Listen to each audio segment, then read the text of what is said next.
Welcome to the Saturday Morning Nerd Show. I'm your host, Marcus Blake, and joined with me from the Electric Jellyfish podcast is Mr. Chad Womack. Hi, everybody. And we've got senior critic Jimmy Alford back with us today. What's up? All right, so it is the beginning of this year's summer blockbusters. We are recording at the time of Memorial Day, and at the time of the recording, speaking of anniversary dates and everything, it is May 25th when we were recording this. That's a very, very big day. Just to give you some context clues with shirts. So next year will definitely be the bigger anniversary for Star Wars, but it's still hard to believe it's been around for 49 years. But we're going to also jump into the Mandalorian and Grogu movie and give you our thoughts on it and talk about Disney and how they keep screwing up things as per usual when it comes to Star Wars. But at the same time, it is the anniversary of so many great summer blockbuster movies from 1996, 1986. So we're going to actually jump into some things and talk about those a little bit later and how 30, 40, even 50 years they have stood the test of time and why we still watch them. So anyway, but before we get started, I'm going to literally start with this week's Sign of the Apocalypse. Microsoft / Xbox are trying to make us all feel good again, and they have a new chief that of console development and trying to just really make us more excited about their consoles. And here's the only question that any gamer really has. Are the prices going to be cheaper? Because in this economy, I think that's the only thing we really care about in this day and age. So, and with that said, that also goes into PlayStation, who just announced that they had to raise their prices again for development. I know. Did you guys see that article about PlayStation? Oh, I got the email. But I had canceled my PlayStation subscription last year. Yeah. When Xbox raised their prices, I was just like, we're cutting everyone's head off. I canceled all the subscriptions. Yeah, normally I would do that, but unfortunately, that's how they get you is if you want to do online play with your friends, then you have to have at least the cheapest subscription. I'm like, okay, well, whatever. But to Xbox credits, they did actually lower the price. I mean, I think they figured out that $30 a month for Game Pass, for Ultimate Game Pass, backfired. Nobody wanted to do that. I mean, $22.99 is still a lot of money, but $30, yeah. Okay, but do you remember the reason why they lowered it? They said we're just going to cut out the Call of Duty.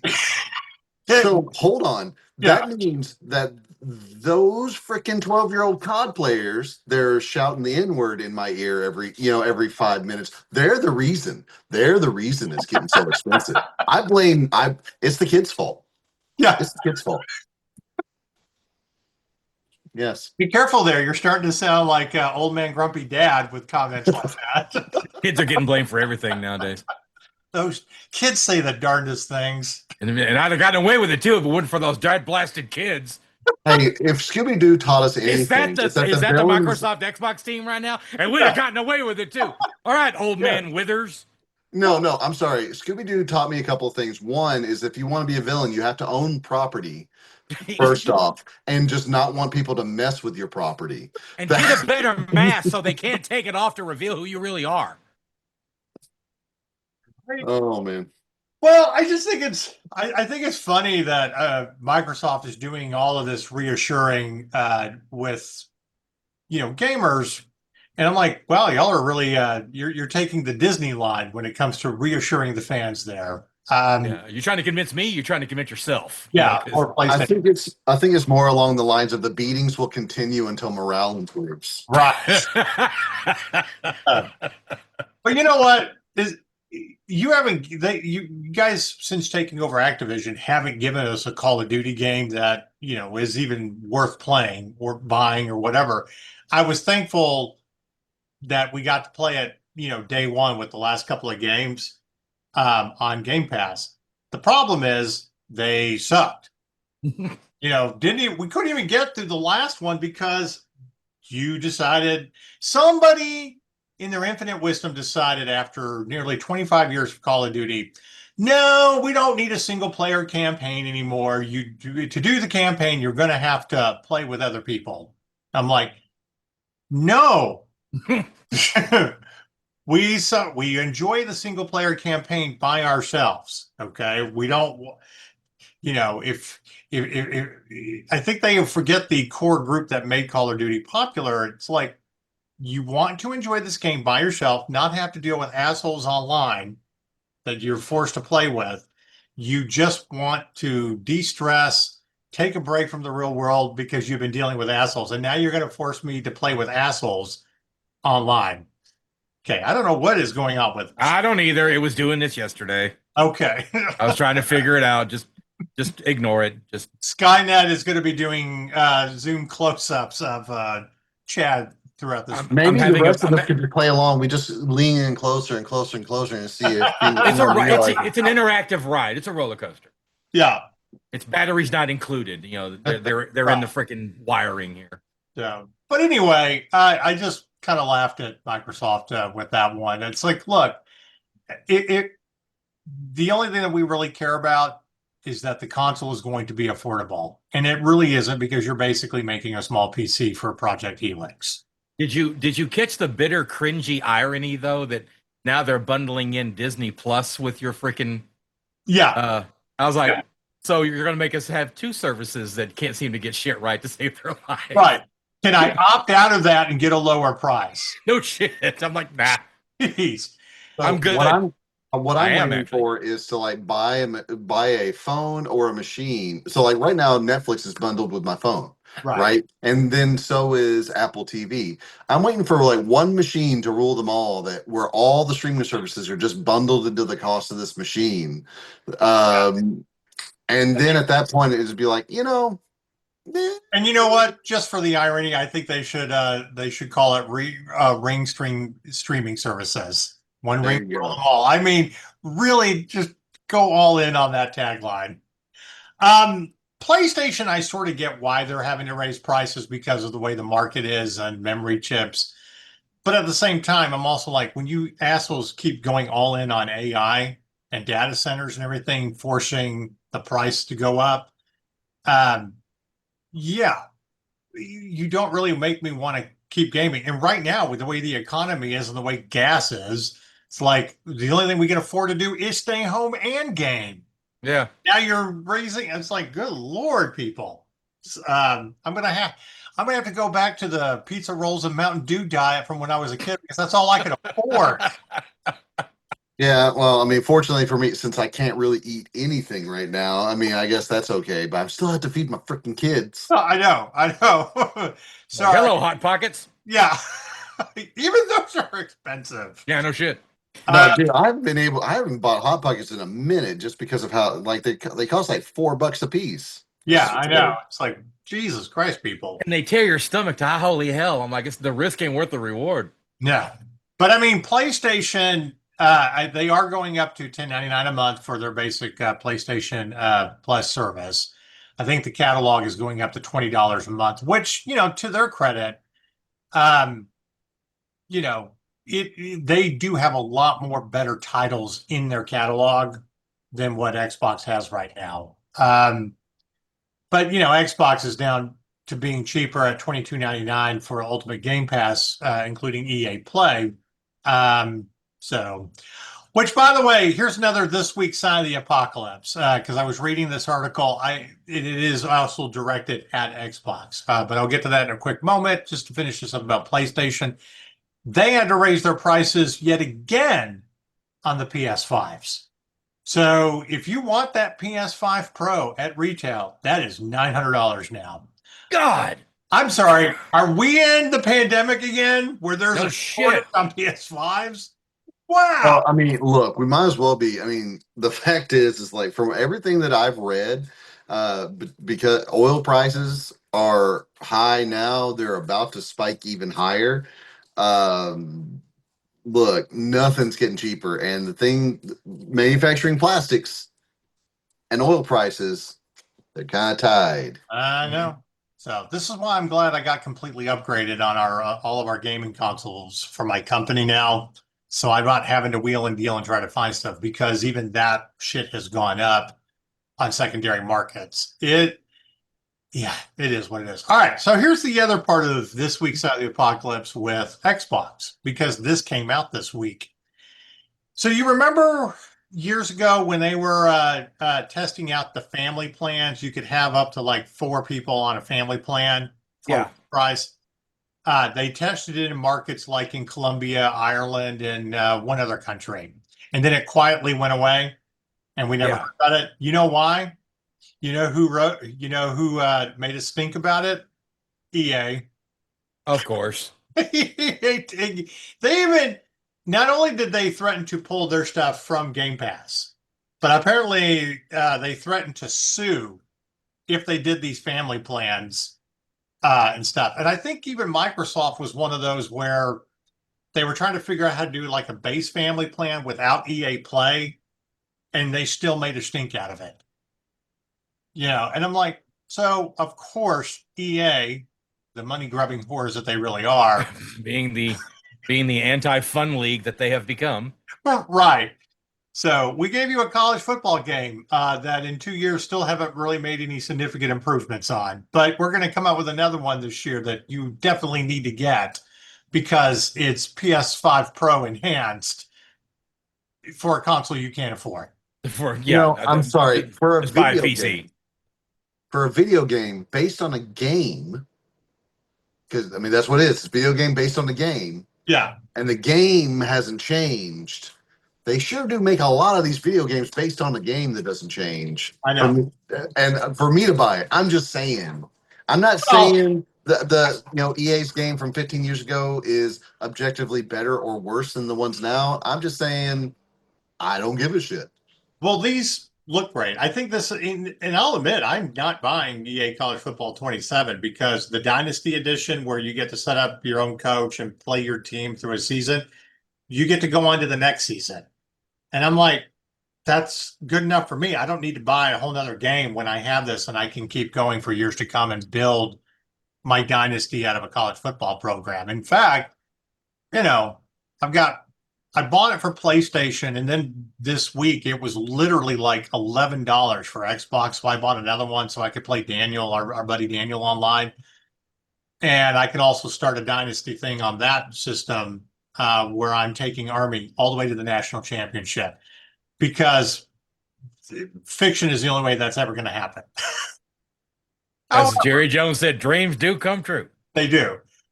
But I'm like, that's probably the best purchase I've gotten because there's nothing that they have really improved that's going to be any different than last year's version.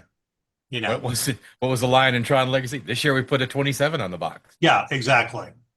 And Madden. No, but it's going to be like a new schedule. You get to play with the new players. And yet you could have done that with some DLC or an update. With a download patch, yeah, with a roster update. So, but anyway, I did find that kind of hilarious that the reason we can't have nice things is because EA just has to, ruin the fun for everybody when they continue to make subpar shitty products. Because greed is the most popular sin. Yeah.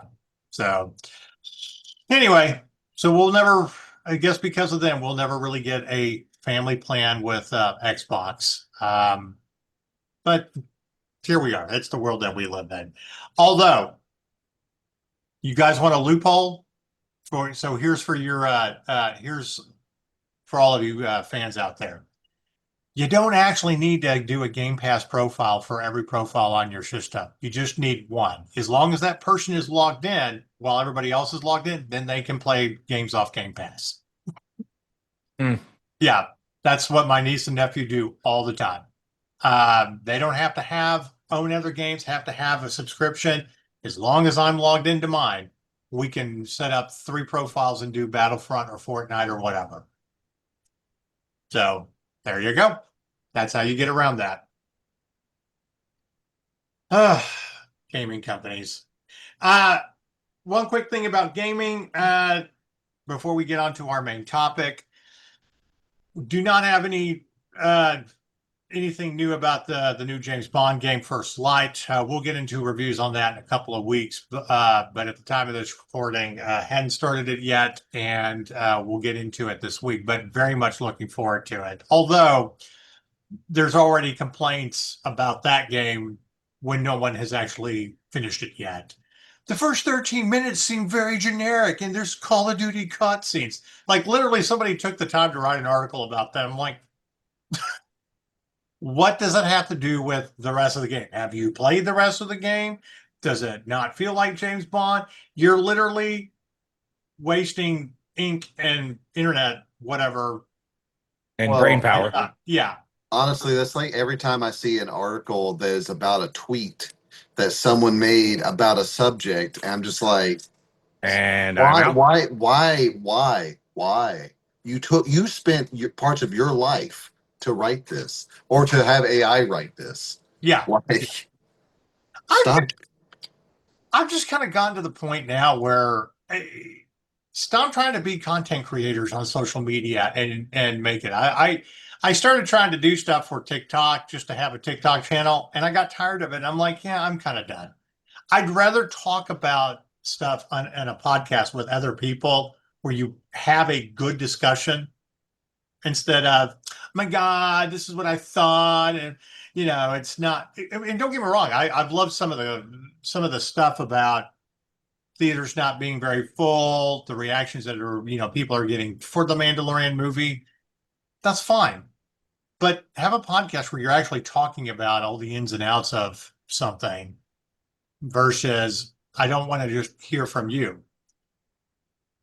I think us as a group are interesting. I don't think I'm that interesting personally.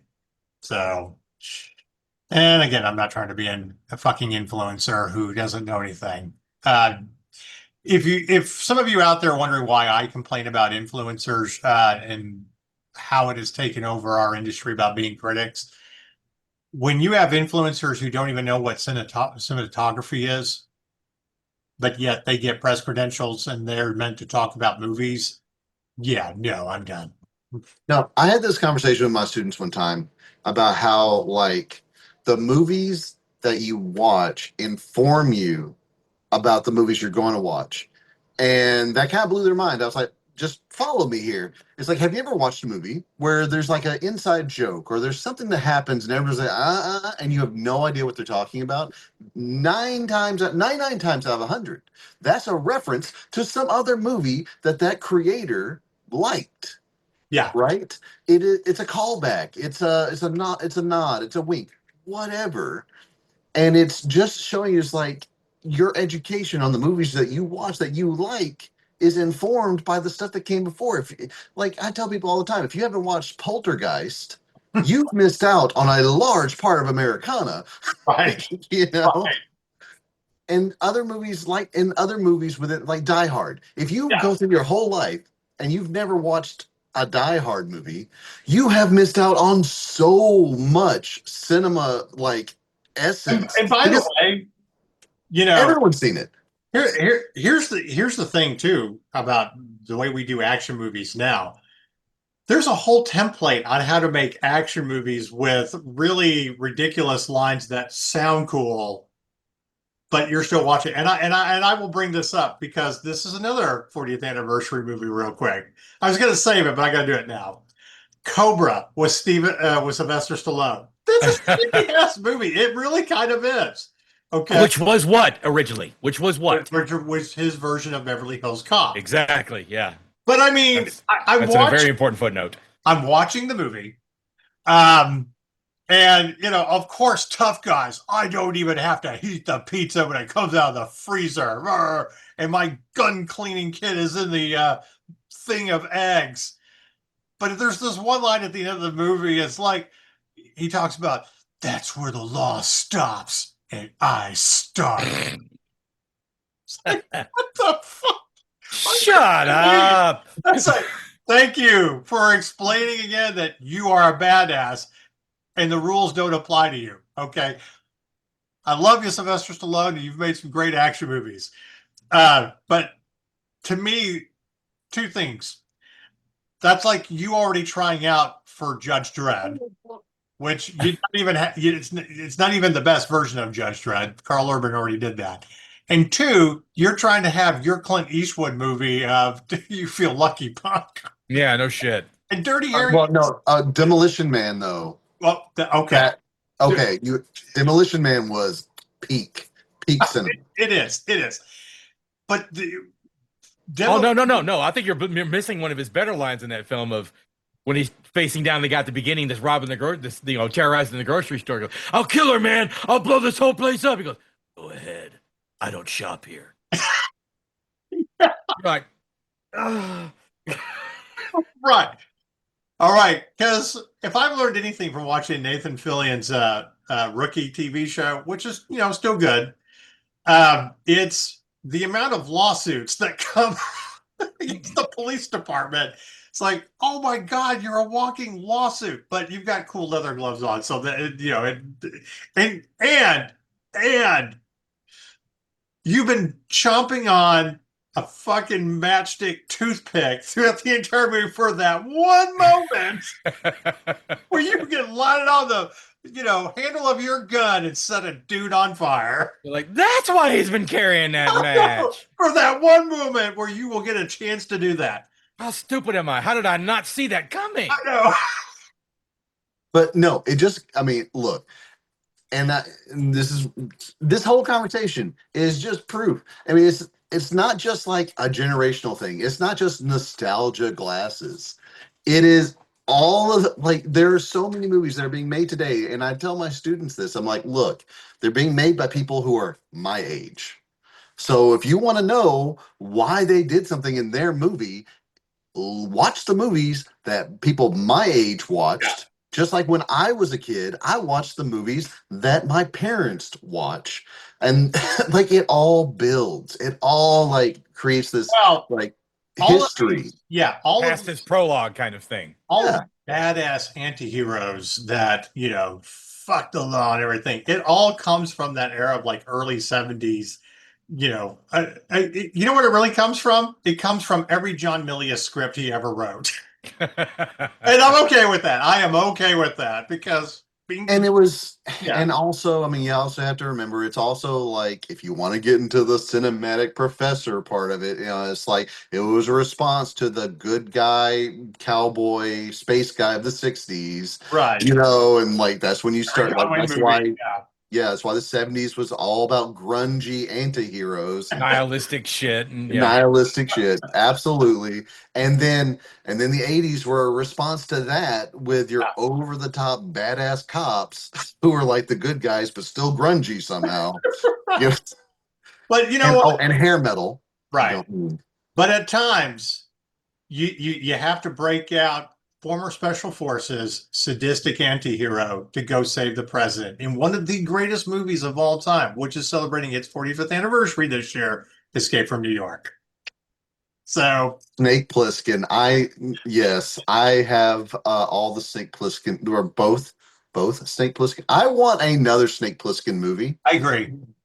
With Snake Plissken as an old man in a wheelchair, still like kicking ass somehow, like a rocket powered wheelchair with like it's like a James Bond wheelchair. There's like guns that just flip up or whatever, and he's mowing people down. Do what you did with Rose McGowan, have him missing a leg, and then just put a frickin' rocket launcher for his leg. Love it. I'm here for it. I paid for 2 tickets. At least Rodriguez and Quentin Tarantino knew what they were doing when they were making those movies. Like, we're going to give you. You'll pay for 2 tickets? Is that what you said, Jim? Yes, I'll pay for 2 tickets. Just take my money. Oh my God. Yeah. Anyway. So God, we're stupid. We grew up with 80s action movies. I mean, God, we're bent. We're so bent. Hey, give me 1 second, guys. Sorry. Okay. I'll buy 2. All right. With that said, I'm going to go to the restroom real quick since we're going to take a quick break. Oh, fine. Just leave me here. Yes, you can sing. Yeah, that ain't going to happen. I can sing. No, I can't.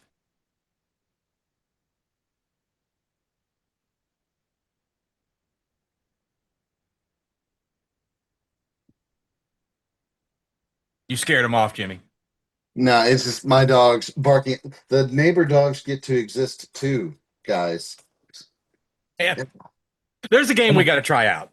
There's a game we got to try out online. What's that? It's called Repo, R.E.P.O. Okay. And you're you're these little bitty. I don't Sorry, even know I'm how to having my describe it. wiener on screen. Hey, I've got two myself. Oh, your wife must be happy. I walked right into that one. Where you're hiding from this. It's almost like a secret neighbor type thing. You're these little bitty. I don't even know how to describe them. They almost look like toys that have like the ability to walk around. That's like they're I don't know what the basic gist of it is, other than you're trying to keep from being shot by this half blind old man with a shotgun.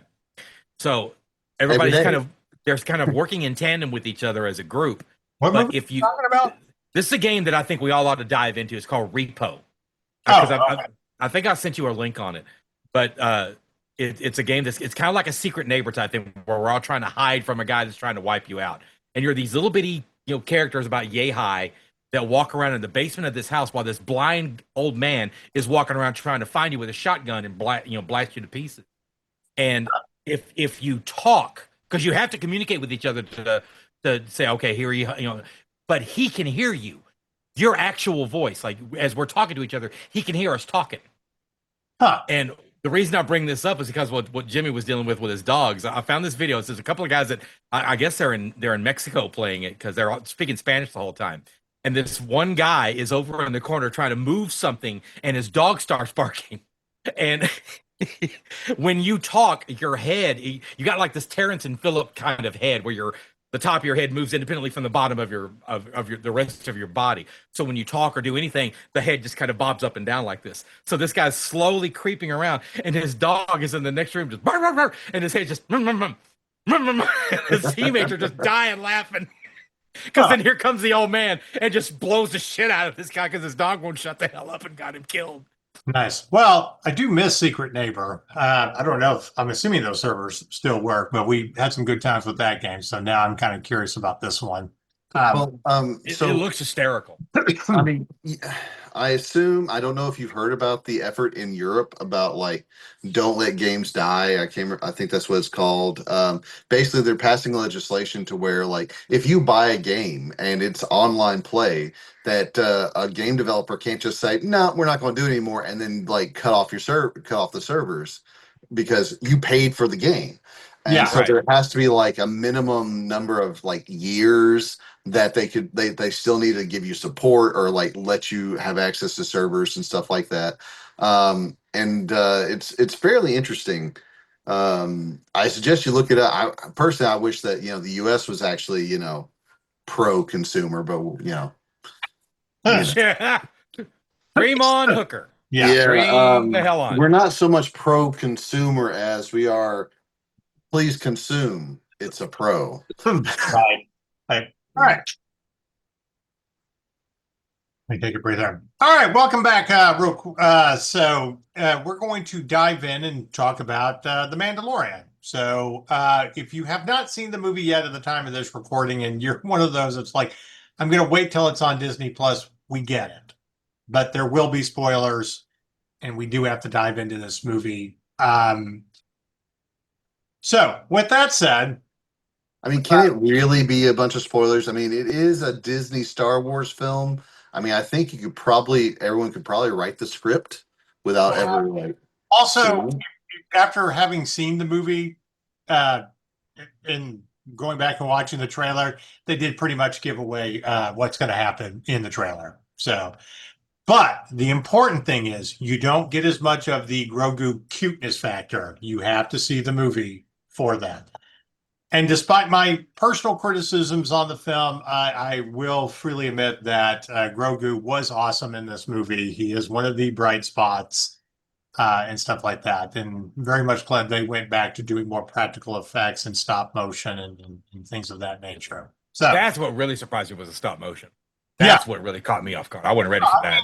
The movie is shot well. I didn't have any criticism on how it was shot and the old school way that they went that they get back, and it wasn't so heavily. They didn't rely so much on CGI. But anyway, so I did the official review for that nerd show, and this is literally the subtitle, which I've had a couple of comments. It is a very average Star Wars movie that should be on Disney Plus. That's how I personally came down on it. Now, Chad, I know you loved it. You clearly loved it a lot more than I did. Yes. So I'm gonna, before I say anything about this movie, tell me what you really loved about The Mandalorian. I really couldn't find anything not to love about The Mandalorian, to be quite honest with you. If you go in with the mindset that this is not going to move the needle for Star Wars Okay. as a mass collective, which I don't think they're even going to try to even do anymore, because every time that they've taken a step up to the plate and swung, they've missed. So, I mean, here's my problem with the mass criticism of this movie, with people saying, "Oh, it was just 4 episodes of a TV show stitched together and put on the big screen." Okay, but the way we consume TV now is not the way we consume TV whenever the original trilogy was around. No. We went to the movie theater because the production values of the films were higher. Right. You could do more with your budget. You had a bigger budget to play with. Nowadays, the level of the playing field is about even from TV, if you want to call it that, to film. You look at it. You look at a show like Yellowstone, for God's sakes, and you look at these sweeping vistas and these epic freaking, and it's just about a bunch of freaking people pissing and fighting over a ranch. It's Dallas updated. But the production value is through the freaking roof because it's so damn popular, because Taylor Sheridan can't do anything halfway. So television is not the television we grew up on. And then I hear people saying, well, but this movie is so clearly aimed at kids. Correct me if I'm wrong, but when George started this whole thing back in the 70s, he said he wanted to create a fairy tale for a generation that grew up without fairy tales. He was making this for kids the whole time. He always has. We've grown up and we've gravitated towards the darker aspect of things like Andor, like Rogue One. That appeals to us because it feeds our nostalgia and it's more adult oriented. But the kids' audience still needs to be served because that's why it existed in the first place. Right. And I watched that entire movie grinning my ass off because it unlocked my inner child that I refuse to let die. I'm not going to let this, like you've got the people that argue that Superman got too dark and shit, with Man of Steel and everything. I'm like, you can't have it both ways. You either want it this way or you want it that way. You can't split it like that. So I didn't have a single problem. I'm looking at my wife sitting next to me, and she was giddy as a school kid. And the reason that we are together in the first place, our wedding anniversary is on May the 4th. For those of you that don't know, we met because I looked over at her when she was 12 years old, and she was reading the paperback novel of The Empire Strikes Back. Right. And she was fine as hell. And I'm looking at her going, golly, this blonde girl is reading Star Wars. There's no way. Girls that, people that like Star Wars look like me, dorky kid, dorky boys, not this hot blonde. What Chad is trying to say is he did oh God, never mind. I can't even. The swing move from Wayne's World. Yeah, when I said you like Star Wars, she said, yeah, who doesn't? I said, I'm gonna marry this woman one day. Was 40 years later, I did. What was Shannon your babe of the month that month when you started reading Star Wars? Oh, she was my babe of my life. I mean, it's there's no two ways about it. So anyway, I feel like there's an 80s cheesy 80s love song that should have that title, "Babe of My Life." like as a side note, when we went and saw The Long Shot, and whenever Charlize is pouring her guts out to freaking Seth Rogen, saying, I'm in love with you. Please say something because I'm really freaking out right now. And he says, I've been in love with you since I was 12 years old. And she and I looked at each other because that's when it started. And I'm like, holy shit, this movie's about us. It was so bizarre. All right, so anyway, we're gonna take one quick break. We got Brendan coming into the show. So let me do that, and then we're gonna jump in and talk more about Mandalorian.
response to what you're saying regarding nostalgia, this being made for kids and going in with that mindset. I totally get that. And I don't necessarily disagree personally.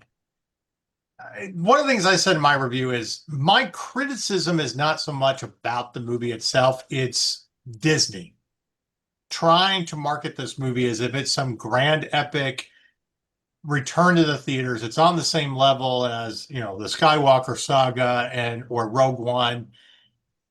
And it is about 3 or 4 episodes put together to make a movie, which that's fine. I get it. Okay.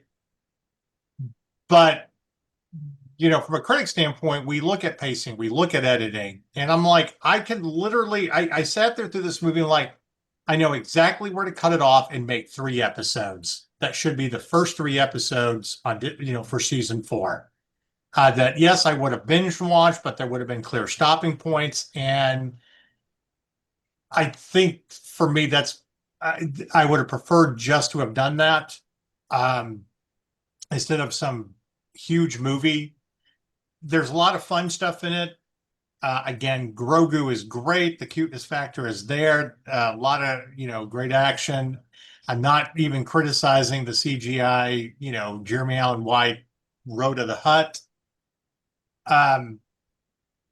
But one of the things about The Mandalorian is I've never felt like it deserved to, there shouldn't be movies.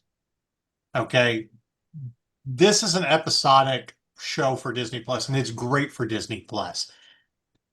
If you look at every season, each episode is building to something bigger for the end of the season. There's an overall story, per season, and you're telling these little episodes that keeps building and building and building until you get to something grand. Okay. And this is the conversation that Shannon and I had just last night. And she said, you need to bring that up on the podcast tomorrow. What I think they should have done, because I agree with you totally on this, but I'm sure this was like the desperate move of a desperate studio trying to save its own ass. And they had to go with the one part of this property that they've spent $3 billion on to revitalize their presence in movie theaters that they haven't been in since 2019 on a film that was universally reviled. So what I feel like would have been the saving grace was that you do Ahsoka.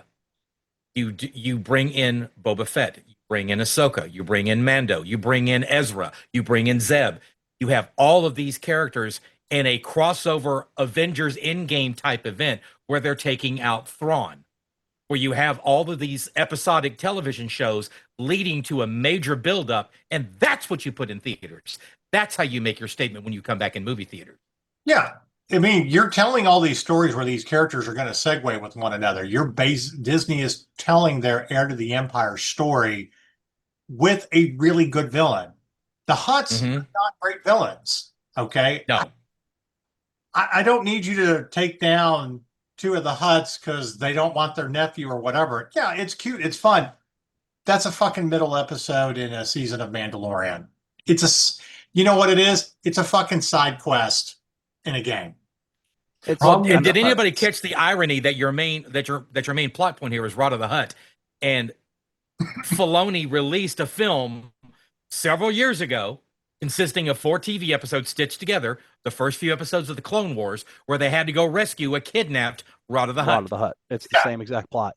And on top of that, if your goal is just to appease the Hutts to get the information, and the guy who you're going to get him for has just told you he's going to kill him, you just get on the horn and go, hey, if you want this guy dead, you're going to kill him then tomorrow anyway. Yeah.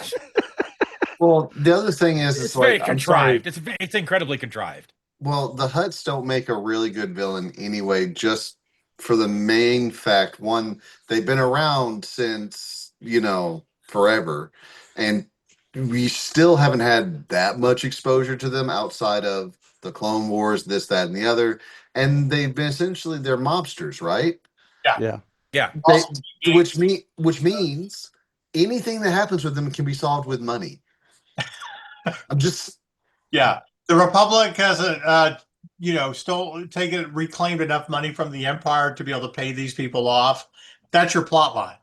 Well, Me- yeah.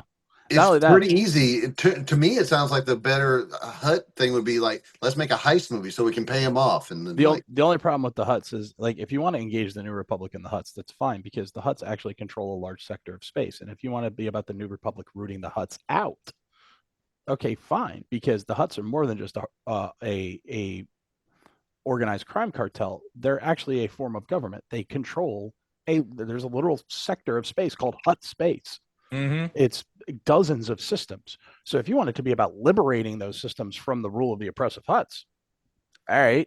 I mean, That's a good storyline. You just did it for the Empire, so all the people under the Hut space have got to be going, well, what about us?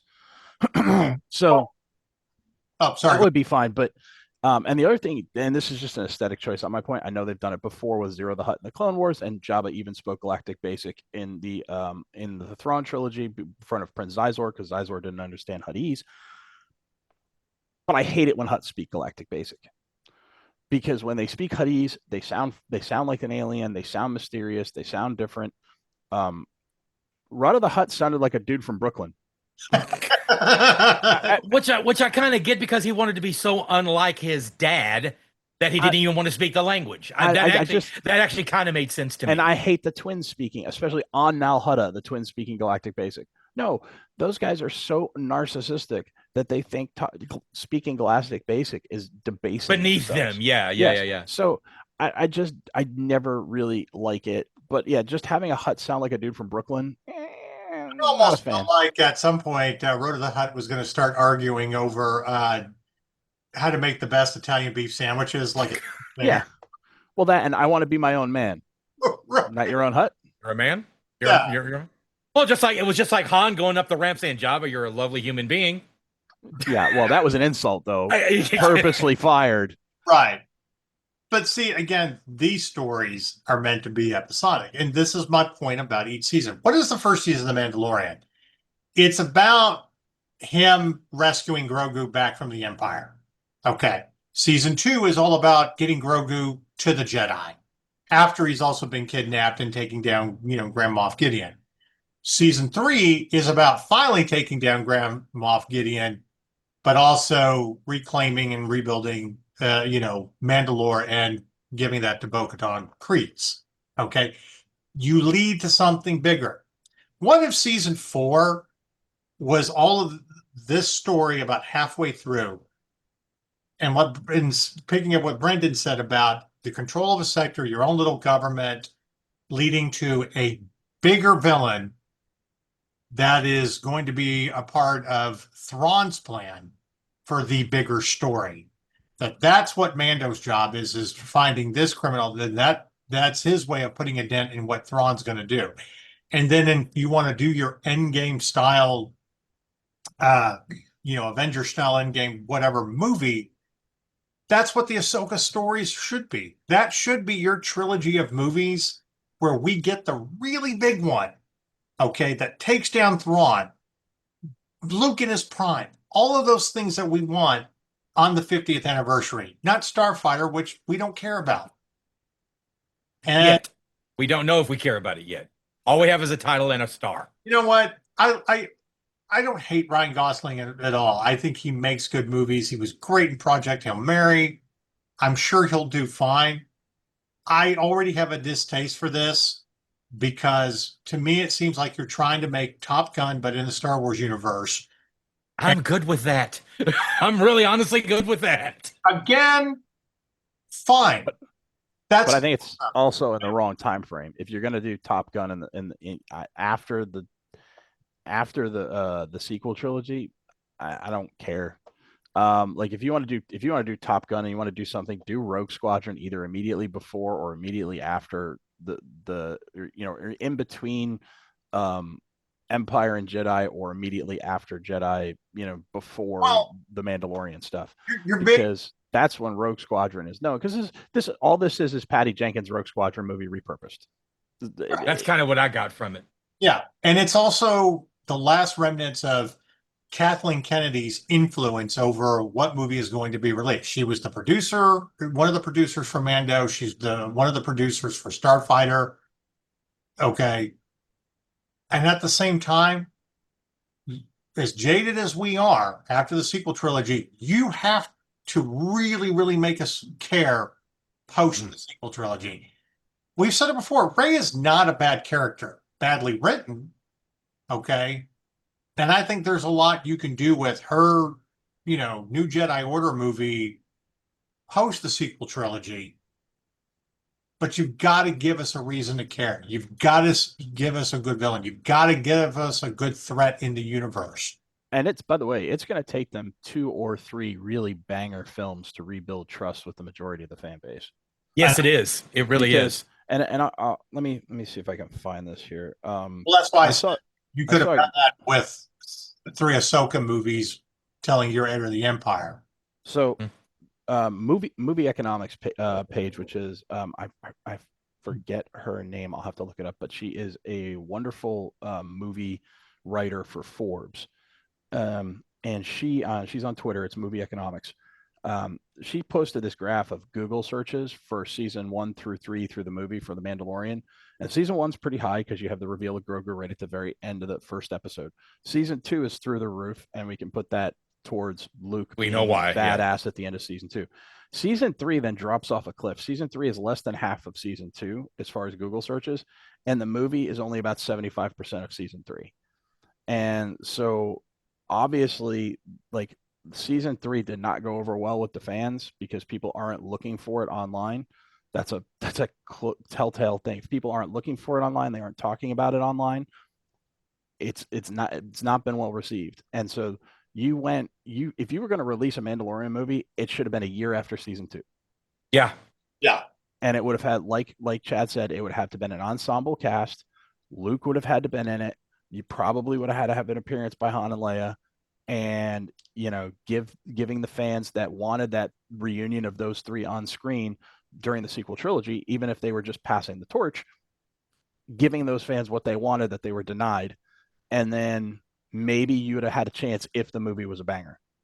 Because let's be real with each other. If Carrie Fisher hadn't died, is there a snowball's chance in hell Sigourney Weaver's playing that role? No. None at all. If Carrie Fisher hadn't died, if Carl Weathers hadn't died, Sigourney Weaver ain't in this movie. It's those 2 parts melded into one character. Probably. Maybe even Han. The other thing too, to Brendan's point about when you release this movie, and it's all about timing, that also sets up the beginning stories of, again, the Heir to the Empire story that you're telling with Ahsoka, Rebels, and everything else.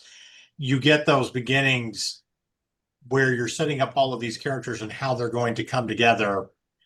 And the CGI and the AI stuff that we keep seeing on YouTube is so much better than compared to CGI Luke at the end of season 2 of Mandalorian that you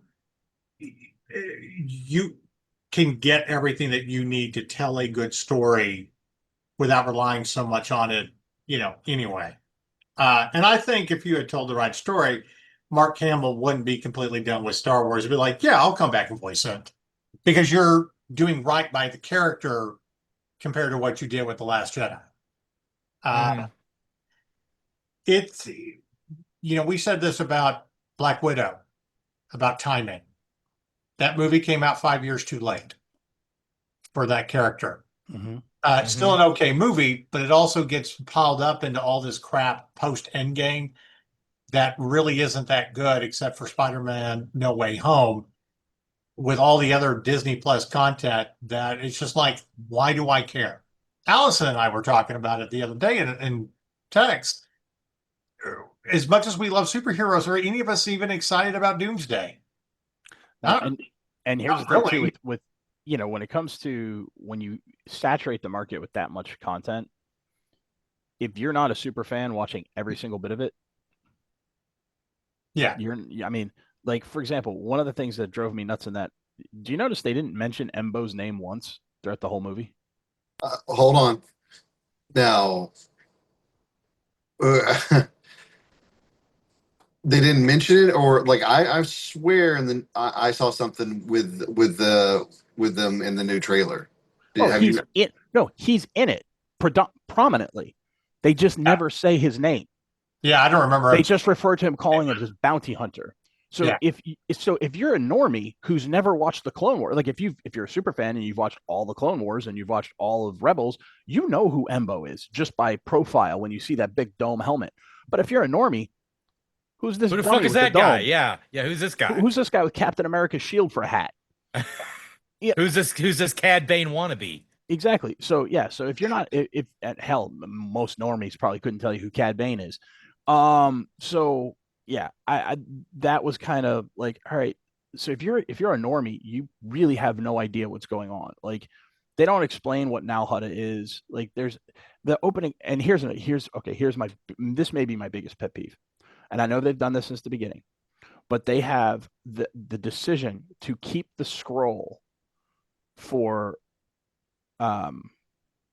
Skywalker vintage. Saga movies only Yeah, is a yeah. huge mistake. Yeah, I It's a agree. massive mistake because that scroll, first of all, gets all your exposition out of the way. It sets Mhm. everything up for normies. Okay, It's the info dump. it is the info That's dump, kind of required. and then what it also does is it triggers very specific memories in everybody's head. Hearing the Star Wars fanfare, seeing that scroll, it brings goosebumps to me now. So by It tells you taking it's that Star Wars. away, Yeah. you are taking away part of the identity of Star Wars for normal fans. One of the biggest things that connects them and their emotions to these films, because they haven't watched all the Disney Plus shows, they haven't watched all the cartoons. And why does it have to be reserved for Skywalker movies at all? It should be for every damn Star Wars movie. I wholeheartedly agree. I think it's maybe one of the smaller decisions that they've screwed up, but that's had the biggest impact. Yeah, because it gets you into here the fuck we go mode as soon Exactly. as that freaking Like you're like hell yes. All right, like obviously, I'm not going to get into how much I dislike The Last Jedi, but The Force Awakens, that movie made $2 billion because people, and when that Lucasfilm Limited thing came up, the old school one, not this stupid just Lucasfilm Limited in yellow font, but when the old school Lucasfilm Limited thing came on and then the Star Wars fanfare hit, the theater went nuts.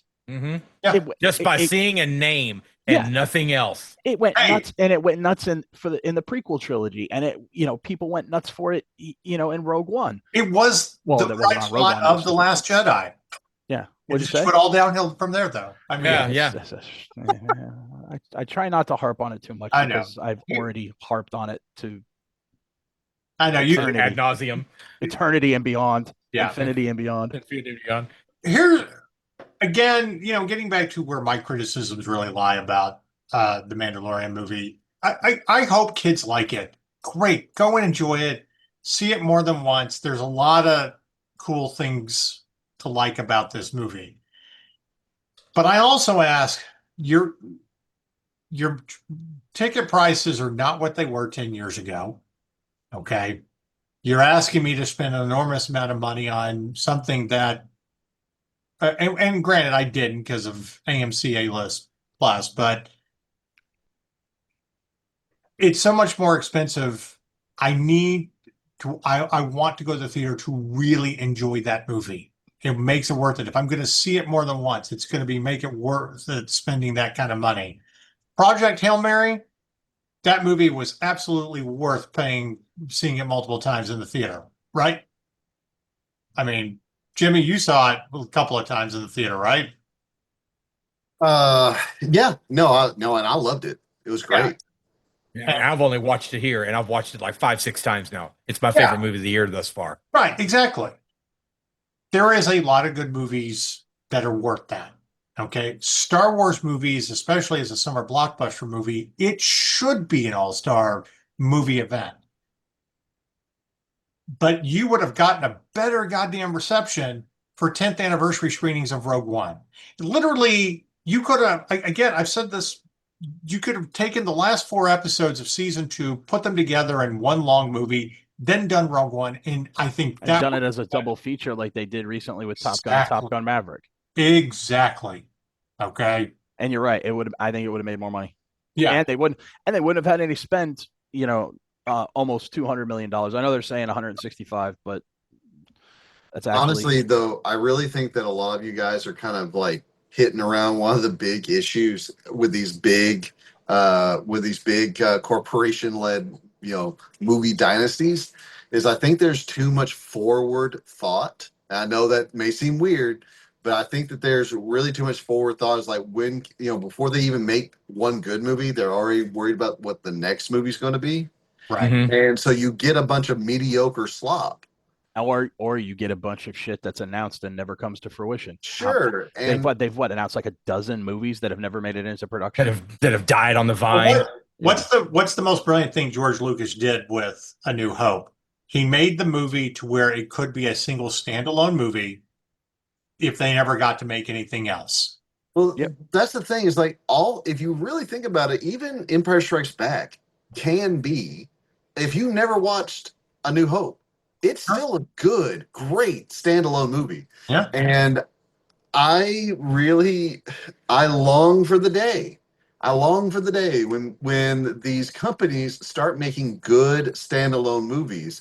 Sure, can we have a sequel? Fine. Yes. All you got to do is leave one or two threads Yeah. unresolved, Yeah. but have the main storyline wrapped up. Which Yes. Well, And speaking Empire to and what A New Hope you were do. talking about earlier, with the fact that TV's not the same as it was back in the day, honestly, I think we need to go a little bit lower budget with TV as well. I Yeah. want more cheaper made episodes. I'm tired of 8 episodes every 2-3 years. I know that you guys love it. I think it's dog water. No, I don't like it every 2 or 3 years, and I prefer more than 8 episodes. I think 12 is the sweet spot because Well, once you get into That's 20, my argument. 12 to 13, 12 to 14, I'm fine. Even 10, but 8's too short. But I agree with you. You can't be doing Ahsoka 4 years apart. That's That's stupid. Also, but you can do a trilogy of movies. but here's the thing. And here's the thing with Ahsoka. Honestly, I think they're very worried about season 2. I do too. Because it's already in the can. The fact that they're pushing it back till next year, and I bet you it comes out after Starfighter. And I think that's because they're worried it would hurt Starfighter. They may change it, but they've already said April. They want to have it come out around Celebration. We'll see. Yeah. Although that does play into Filoni's little narcissism. He wants his favorite character to come out around Celebration. It doesn't surprise me. Yeah. Speaking of Favreau and Filoni, I have not completely written them off yet. I still think they're good for Star Wars. I think a lot of this marketing is them having to kind of play to the crowd and get past all the Kathleen Kennedy bullshit so they can continue to go do what they want to do when they're fully in control. And that will be beyond Starfighter. There's no telling about Ahsoka. I just know Ahsoka never should have been a series. It should have just been 3 movies. The same way Obi-Wan should have been. We should have gotten more. Boba Fett, all of these things. The Mandalorian should be your prize, an episodic show on Disney Plus that leads to something bigger and connects to all the other characters. Because The Mandalorian, while it's fun, Grogu is cute, and they've said they've got big plans for Grogu. What is he gonna? Are you going to explain why he was missing from the sequel trilogy? Is he going to be with Rey in her Jedi movie if it ever gets made? What are your damn big plans that's going to lead him to being the next Yoda? Because right now, milk it for all the toy sales they can. yeah, because right now he's a cute sidekick character. Honestly, he's barely a character. He's a plot device. Yeah, that sells more or less. Yeah, he's the only thing that's pushing merchandise. He is the MacGuffin. Yeah. I tell you what, going back to my thing about TV and ties into this, what you were just saying, you know what they should really be aiming towards? Basically doing exactly what Battlestar Galactica did in the early 2000s. They had 13, 20 episodes a season. Or they would split the seasons, like they would get done. Yep. Stuff, and then they'd come out with the second half when they got all the CGI done, and it was ready. Can you imagine and fairly low budget, can you imagine a Star Wars series that ran like that and we got something like that? Yeah. Come on. It would be so much better. And then you wouldn't have to, maybe you wouldn't have to rely on all the MacGuffins, or maybe they would be fine. If Star Trek proved anything, at its peak, when you're doing 20-25 episodes a season, with Next Gen, Deep Space Nine, Voyager, and even into Enterprise, you're forced to have great stories. And even the so-so stories are still good because you're getting that episodic fashion in those new adventures. And I know they haven't completely strayed away from that. I know Strange New Worlds has its kind of episodes. There's been really good episodes, but we also know what your end game is. We know what you're leading to. You've said it from the beginning. We know what these next two seasons are. We know exactly what the final episode is going to be. That's when Kirk gets the seat. Okay. And I'm excited to see Thomas Jane's take on Bones. I really am, being a Thomas Jane fan. But that's the problem today when you get away from how we used to do TV, when you could have really great episodes, when you look forward to the next, adventure of something. And I say that as I was 2 seasons behind on The Rookie. I just kind of I stopped watching it. So now I'm binge watching it in the background while I work. And I'm like, these are great episodic shows. You get your small little adventure in 45 minutes, whatever. And I'm also going back and watching 80s TV. I started watching Magnum PI again, and Miami Vice. And I'm like, this is peak when you could tell these stories and have great characters, on kind of lower budgets without CGI and all this other crap.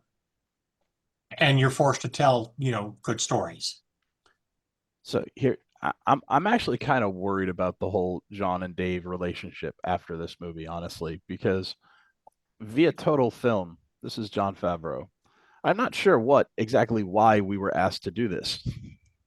I I remember you brought this suspect up a it's couple because days there ago. are characters that people who hadn't even seen Star Wars may be aware of, especially Grogu.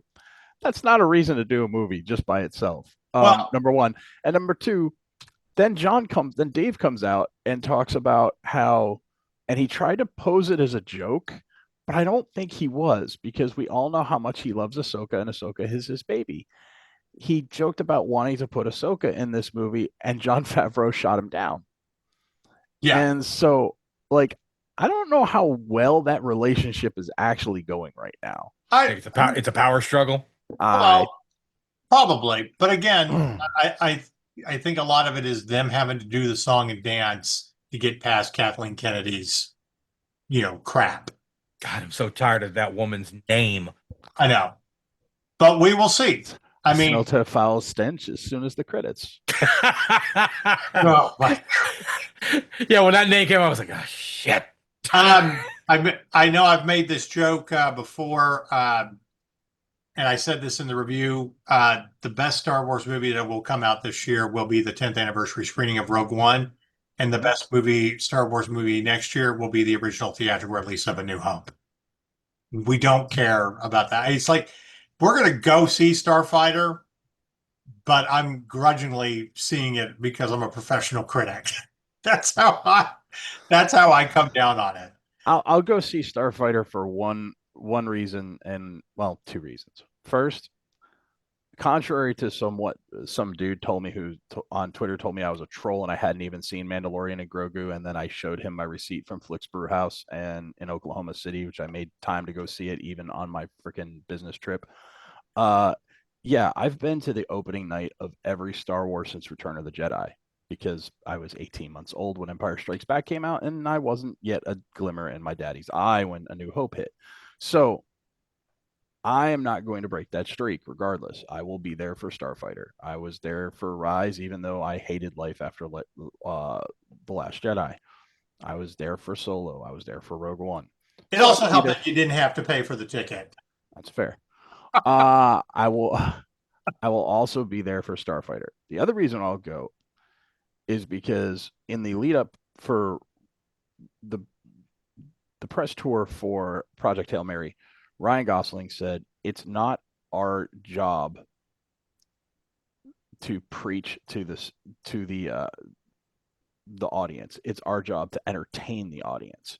It's our job to deliver a good movie.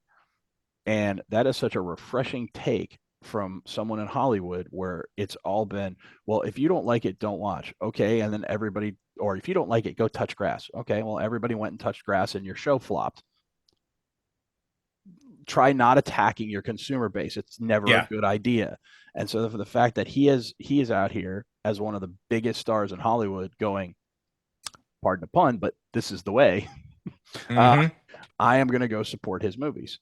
So I will be there because I've always been there for Star Wars, and I will be there because I am going to vote with my wallet and vote to support Ryan Gosling and his way of interacting with the fans. Hey, I have never been disappointed with Ryan Gosling stuff, even when he's making his very artsy movies that are not really that good, but I'm like, I applaud you for trying.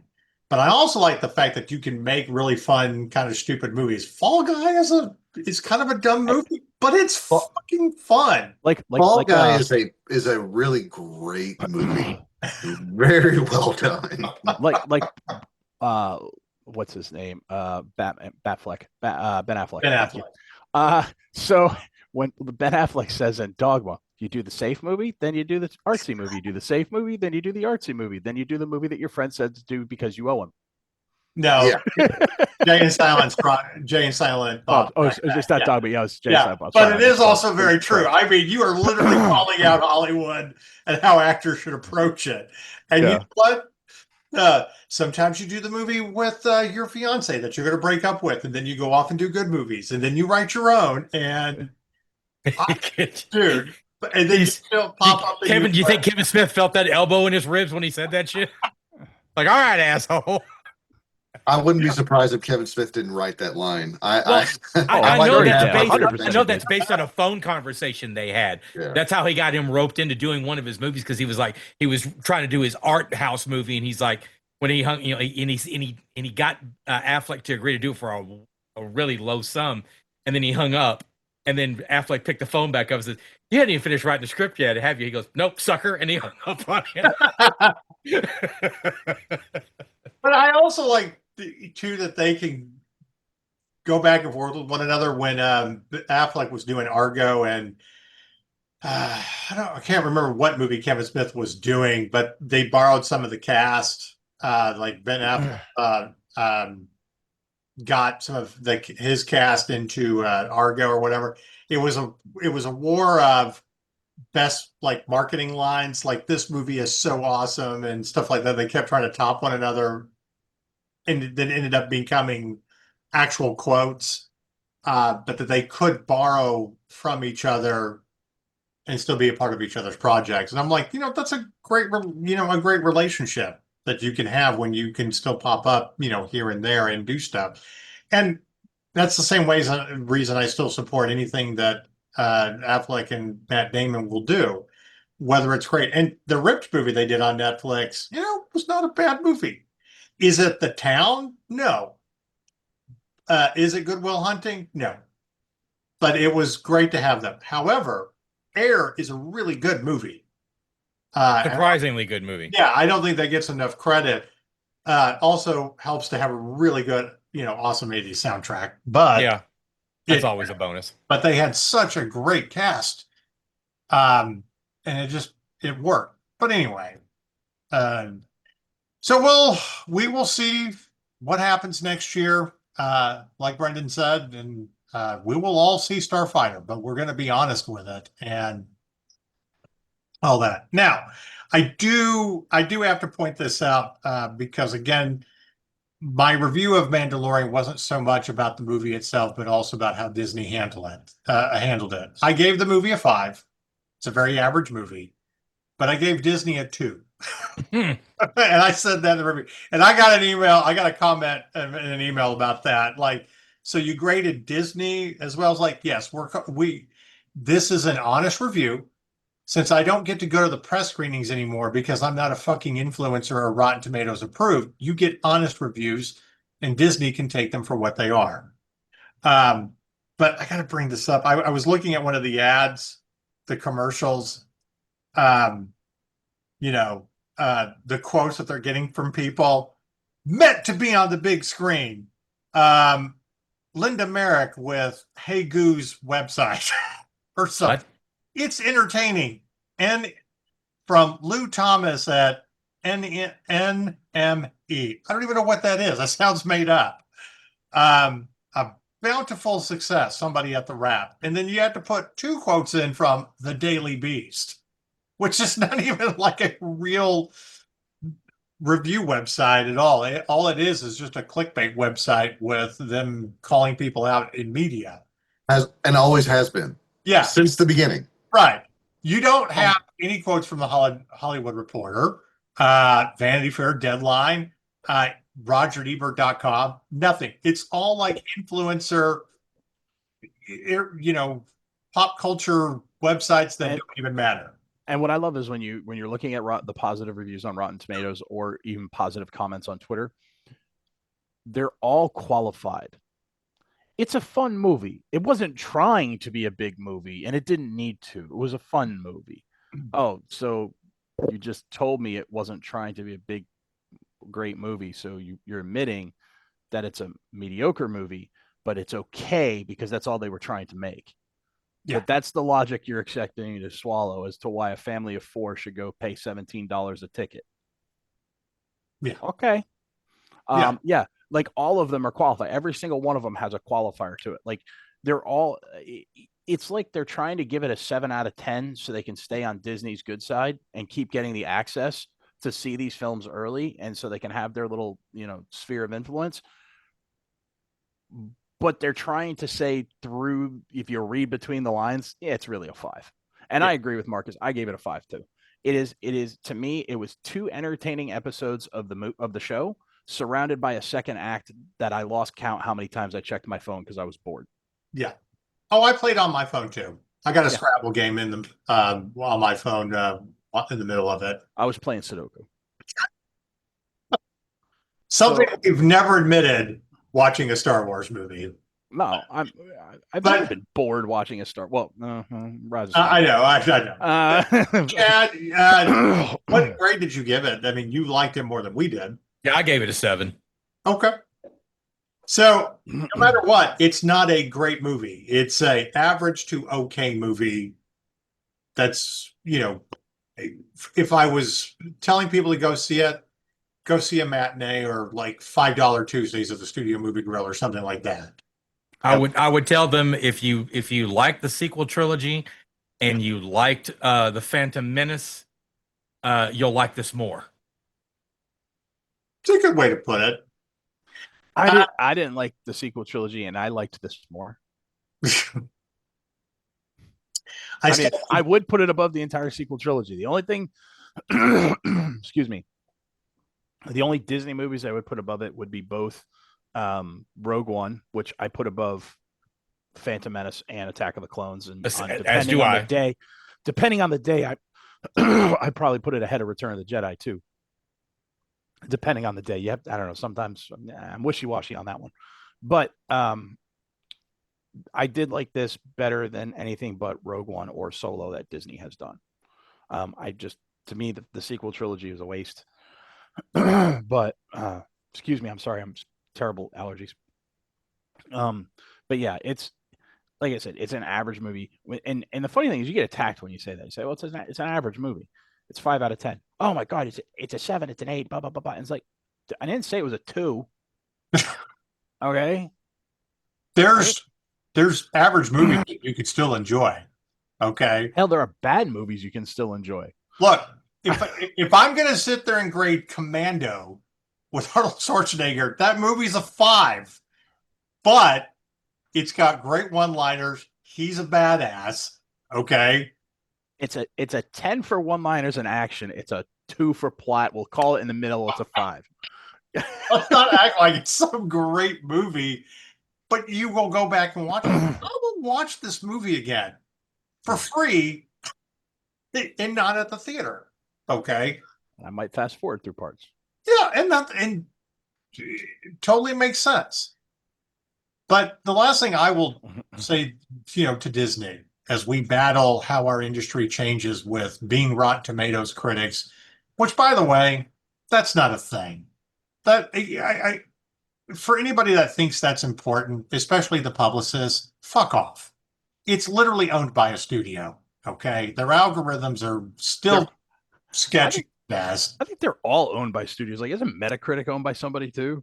It might be, but at the end of the day, what should matter is critics that actually get into professional critics associations that meet those requirements, that meet the numbers, that get to vote during award season, not some little blogger or an influencer. I got on Rotten Tomatoes. Okay. Because Paramount owns Metacritic. do what? Paramount owns Metacritic. Holy shit! Wow! Yeah, I just googled it. Here's how screwed up I know Rotten Tomatoes in. One of our good friends, John Doc Strange, he's a professional photographer. Greatness. Yeah, been around for a long time. He has been a film critic for 40 years. And the last time he applied to Rotten Tomatoes, okay, they literally wrote him the generic letter. It sounds like you enjoy movies, as a hobby. Shit. I'm like a critic for 40 I'd be like, years, man, and they're you and I'd be the first one to say, "Do you know who the fuck you're talking to?" Yeah. Two, he does this as a hobby. God, what a Makes his living freaking being a condescending. professional film critic for festivals in this industry, all of it. He's in the thick of it every time. This is whether he makes a salary from writing movie reviews or whatever versus everything else. And by the way, there are maybe 5 critics on Rotten Tomatoes with big news outlets that not only review movies, but actually write other articles. Everybody else, it's fucking a hobby. They don't make a full-time living doing this. So fuck up, Rotten Tomatoes. And to the goddamn studios that require you to be this, and to the publicists, well, we can only have Rotten Tomatoes, reviews and stuff like. So I'm not going to call her out. She's very nice. But it did actually kind of rub me the wrong way. The publicist for the movie Matter of Time, the little Sean Astin gaming movie that was shot here in Dallas. I did the Q&A last year at DIFF when they did their big world premiere. It's a very cute movie. It's got a wonderful cast. Okay. Sean Astin was great in it. And the fact that they shot a lot of it at Dallas Vintage Toys was amazing. So we are that audience for a movie like this. Jimmy is definitely, because you're the one with kids. Okay? 100%. Right. When I sent my review in that I held for a year to respect their embargo, okay, I gave them a great tagline before the movie came out that they used for early stuff. But when I came out with my actual review, are you Rotten Tomatoes? I don't know if we can really use this. We need Rotten Tomatoes. And I was like, you can use whatever you want, but don't ask me to do any marketing or say anything about this movie if you literally need me to be on that level with a critic site that's owned by a studio. I am your audience. Okay? So I can trash this movie, or I can talk about it and be honest about it, which I was very honest that it's not great. It's not going to win any awards or whatever, but it is a cute family fun movie. Oh, and by the way, your daughter was pretty cute in the movie and all that, and I wish her the best. But the level of insult that I felt of, well, we really need, it's like, fuck off. I run a nerd news outlet. You want my quote because I'm the one telling what the audience for this movie, whether they should see it or not, especially the ones who have kids. I'd like to correct myself. So now that you're finished with that very worthy rant. So Paramount apparently sold Metacritic in 2020. It was bought by Fandom Inc., which is owned itself, unraveling the corporate shell here, by TPG, which is Texas Pacific Group, which is actually headquartered in Fort Worth. Really? So yeah, Metacritic is owned after you go through the shell of corporate structure by a company in Fort Worth, Texas. So Paramount does not own them anymore. Apparently, Google AI lied to me. Okay. Not the first time it's going to happen. Well, Rotten Tomatoes is still owned by a studio, and they're shit. Yeah. I do actually appreciate Metacritic a little bit more, and that was something that we were dealing with last year is, could you be with Metacritic and would that count? And at the end of the day, they were like, well, it sort of gets you in the door, but you really need to be part of Rotten Tomatoes. I'm like, sure you do. It's just welcome to the industry where they don't really care about critics and they just want your little, social media influencers. And you know who I really blame on the whole influencer culture? The fucking Kardashians. Oh my God. Can't really argue with you there. You gave rise to we can be influencers and have our own reality TV By show. extension, you can throw Paris Hilton in there too. Yeah, very true. Okay. And also, I want to add to the fact that one of the other reasons why they probably really want influencer stuff is because it's very short sound bites, and you cannot give a nuanced opinion in a sound bite. So Also, it's either going to be influencers positive or it's going to be negative. And that's I imagine for the publicist, that's very attractive when you can Well, basically boil everything down to one or the other. James, they also are paid, which Oh, means they yeah. have to say exactly what the studio wants them to say. Right. Like all you need to do to look at that is look at the influencer reel that they released before the Rings of Power.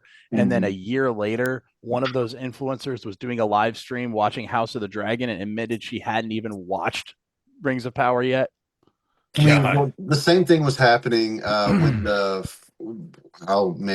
the Henry Cavill's or was it Henry Cavill, the Superman movie? They were buying reviews. Yeah. I mean, but they do it all the time. Just look at Mandalorian and Grogu. They had a big thing where Pedro Pascal at Disneyland surprised a whole bunch of fans. They were all 20-somethings. There I was wasn't going a to bring single that family up. and wasn't a single family, and every single one of them is an influencer. You can find their accounts, and it's just like, come on, Disney, this is so transparent. It's not even funny. How is this illegal in radio, but it's legal everywhere else?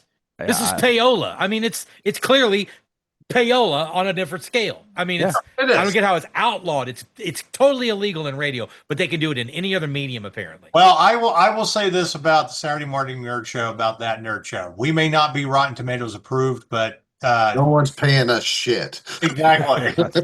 Hell, We're telling you exactly what we think. hell, We're telling you. even friggin' the drug companies have to say paid actor on the bottom of the screen. I know. And they're the shadiest of the bunch. I know. I'm just like the more you think about there's a lot of layers to this onion, and how is this not, I don't get it. I don't get how it's allowed to happen. Greed. Well, of course. Of course. And when I get the head of the Dallas Film Commission and ask me why I hate influencers so much, that sometimes they're needed in this industry, I'm like, this is why. You want critics talking about your movies. I'm not saying that Roger Ebert always got it right. I mean, it boggles my mind why he hated Tommy Boy so much. Like he didn't even give it a star. Like you kind of missed the point on that movie. It is a stupid movie. It is, two SNL guys at their peak basically doing a long-running SNL skit with great one-liners. So what? It's the new Blues Brothers. It's Blues Brothers updated, basically. Better. It's a better Blues Brothers update than Blues Brothers 2000. Yeah. But it's also right. But it's also kind of a heartwarming story about cute. It's harmless. His company. Right. Who cares? Dumb and Dumber is a dumb movie. It has it in the title. You can still enjoy it though. Blazing Saddles is hailed as a classic because, let's be honest, it is. But it would never get where's the real difference there between the fart jokes and the crude humor and shit? I'm like, it's all right there. All right. I mean, he gave here's the ultimate proof for Roger Ebert. He gave The Usual Suspects 1.5 out of 4 stars. Yeah. Okay. Are you serious? Mm-hmm. Mm-hmm. Wow. He labeled the plot an unengaging chore. Shit. Dude, going back, that's also a masterclass in filmmaking that once you realize how he's telling the story, that it's such a slow burn until the end, it's like, wow. And then when you go and dissect the story about how they constructed it, you just realize this is master storytelling. It's under 2 hours. I mean, it doesn't feel long, and you're not dragging it out trying to remake another better crime movie like Chris Hemsworth and Mark Ruffalo in Crime 101. Anyway, all right. He also gave Die Hard a bad review. So critics don't always necessarily get it right, but yeah. at Well, the you Those also were his have to two remember biggest he ones. was also bound, like it was Siskel and Ebert. I mean, like, Yeah. what did Siskel do? I mean, like, Yeah. I feel like sometimes one of them would give a bad review, so the other one could be like, it's like one of them has to be the foil, like every time, you know, at least until the One guy of them has dies. to be the contrarian, basically. That's what I'm saying. He may Okay. have actually liked some of those movies. It's like, okay, I'll do it this time. All right. Yeah. Cisco So gave it a I'll thumbs be the up. asshole this one. yeah. All right. So we're going to wrap this up a little bit for the next 20 minutes or so, talking about anniversary movies that still stand the test of time. Despite whatever the reviews are, despite what critics might have said, these are movies we still go back and watch.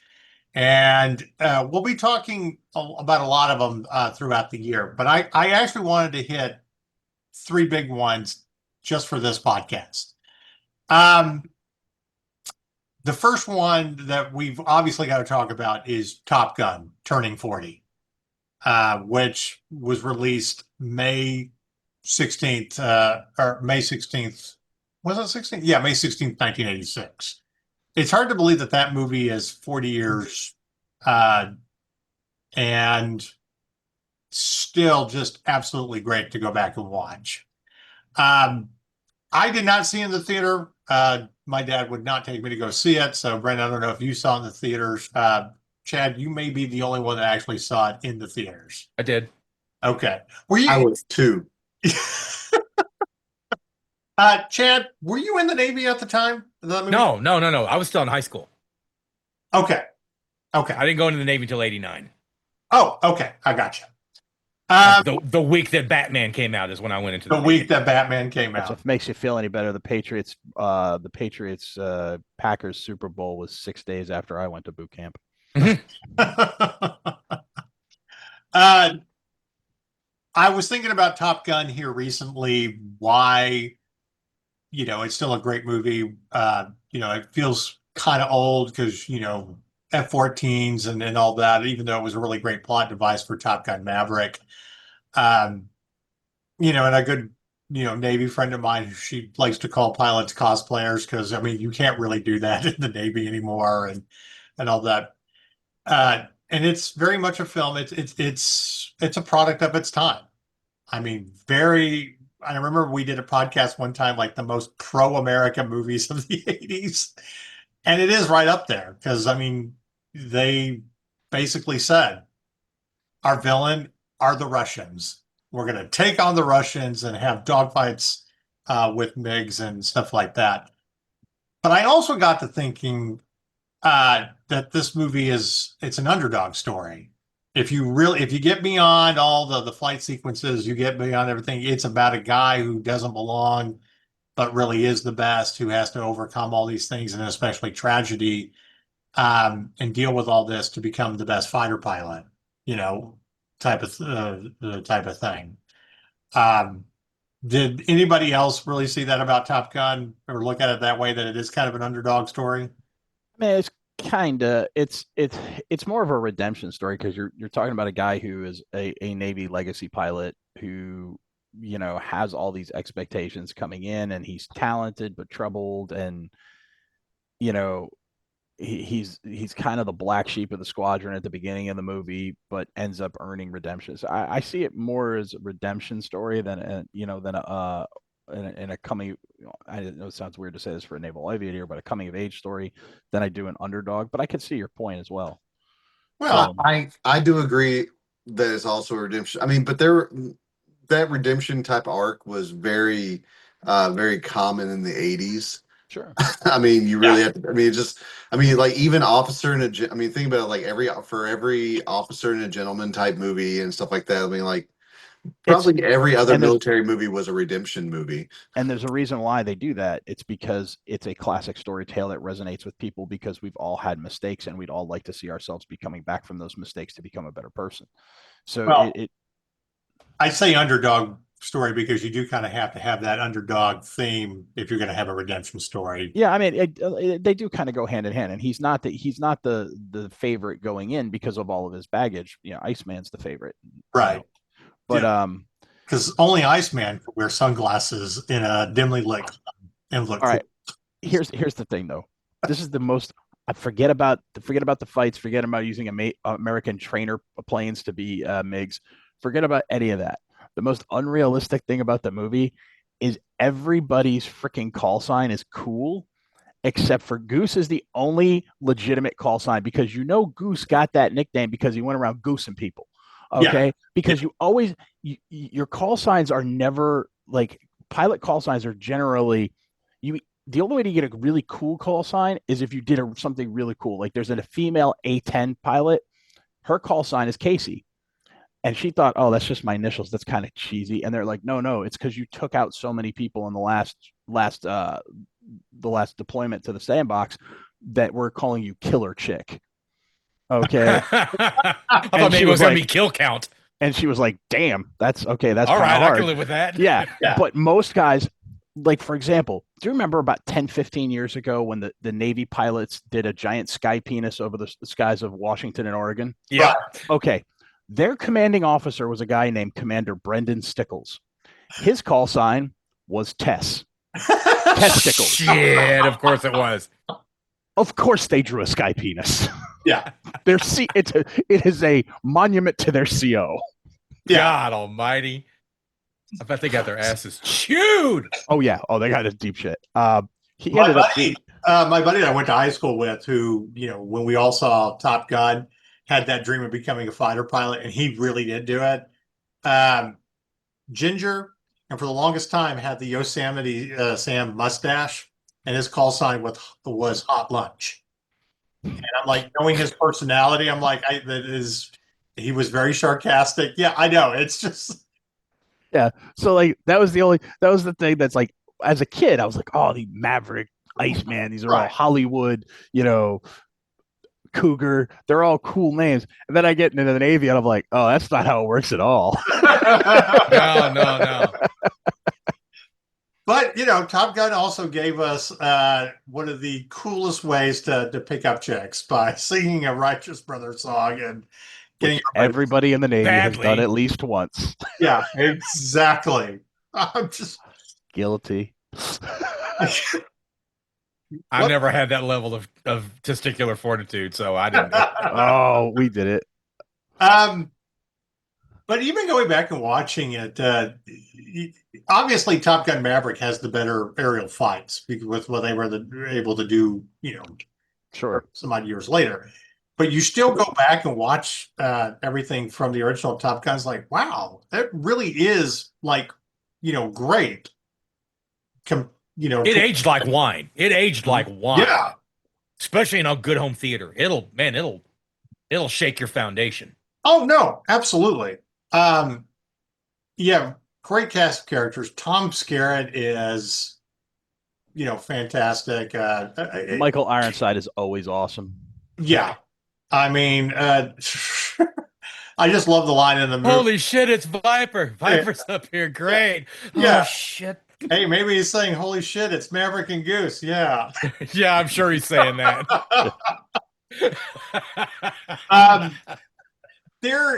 I'm a big fan of any movie where the movie can kind of be sum up its overarching theme in one scene.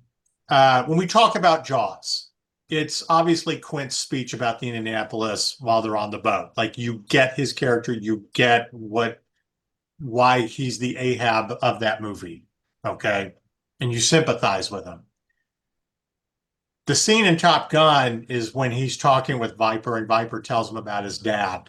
And he gives that one line about, we are, as pilots, we are compelled to evaluate what we've done so we know what to do better. And I'm paraphrasing. It's our job. We have to go fast up there and all that. But these are the things that make you a better pilot. Okay? They get you over everything to be a Top Gun pilot. And it puts everything into perspective for, Maverick, understanding that his dad didn't fuck up, that he did do it right. He was a hero. I fly a lot like him, and then of course you get that. If you don't find your, rear when you get to the ship, give me a call and I'll fly with you. I'll fly with it. Yeah. Yeah. It's like, But that 2-minute scene right there, is everything you really need to know about Maverick becoming what he's going to become. And then it kind of also gets summed up in Maverick with Ice. This is why I fought for you. They need Maverick. Mm. Navy needs Maverick. He recognizes that we still need pilots like that. Okay, to train the best of the best. And I think that just makes the story a little bit more, enduring more than anything. It's a nice moment. Let's not ruin it. Here's a question. This movie's so great. Did everybody, whether you did or not, did you at least almost have a tear come to your eyes, start to well up a little bit when you got to that scene in Top Gun Maverick? When you saw Val? Yeah, that whole thing. Oh, I was a wreck. Yeah. I was a mess. Because that came out like a year after the Val Kilmer documentary. And so Yeah. oh, God, it was. Oh yeah, I can't get through it to this day. I can't get through it. no, I mean, I'm choking up. I'm like, I'm man crying like a bitch. I'll admit it. I don't give a shit. Yeah, I still don't know how they pulled off that sequel because I was so much against it because I was like, you're just going to ruin the nostalgia of this great movie, and then you found a way to top it, even if the end of the movie is their version of the Death Star trench run. I don't care. I know. Yeah. I do not care. What's the old saying? Imitation is the most sincere form of flattery. Sincere form of flattery. Yep. Yeah. I don't know if Top Gun 3 is going to be any good or whether they should make it or not, but because they did that and they found a way to top it, I'm like, yeah. Well, we walked out of that theater knowing, well, we're going to see Top Gun 3 now. Oh yeah, because there was no way that Paramount wasn't going to go back to that well. Well, so this brings me up to my second anniversary movie, Mission Impossible, which Tom Cruise 10 years later. I just watched it. I know. I just watched the original. Still holds up. No, it does. And it's so satisfying to see Jean Reno die in the helicopter.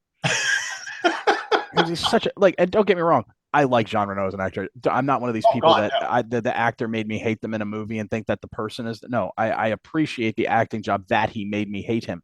But I did hate him, and it was really satisfying to see him go up in a fireball. Yeah, he's also really good in Ronin too. I mean, yes. So the Flyboys movie with whose name I'm drawing a blank on, James whatever, the World War II flying movie, but James is the or John, I'm sorry, he's the commandant or the commander of that unit. He was really good in that as well. For me, he'll always be Leon, the professional. Oh, great movie. Oh, and by the way, Natalie Portman, you've missed a great opportunity to do a sequel to that. With the amount of cachet you have in Hollywood now, you could write like a written movie, produce it. Yeah, but unfortunately, that movie is not faring too well with popular media. Dude, because it's pretty much a pedophile movie or at this point. So, and it's kind of a hot button issue at the moment. Just throwing it out there. I'm still saying I'll always argue that. I'm like, she had a thing for him. He didn't have a thing for her. Yeah, I always got more paternal. Not the argument I would make. No, and you can't. Unfortunately, you can't really make that argument with. No, you can't. But I just did. But I'm just saying, it's not like he was pining for her. He's like, you knew he was uncomfortable. You could tell he was uncomfortable. This is when we get. It's not complaining about Disney, but this is the moment we all get canceled. Are you trying to explain away Lolita? Well, first of all, I've actually read the book Lolita, and I'm sure most of you people fucking haven't. But no, we're not condoning that. No, not at all. Just explaining the plot of that movie, and it is a very kind of paternal movie. But yeah, I agree. You've really missed the boat on being able to do a sequel.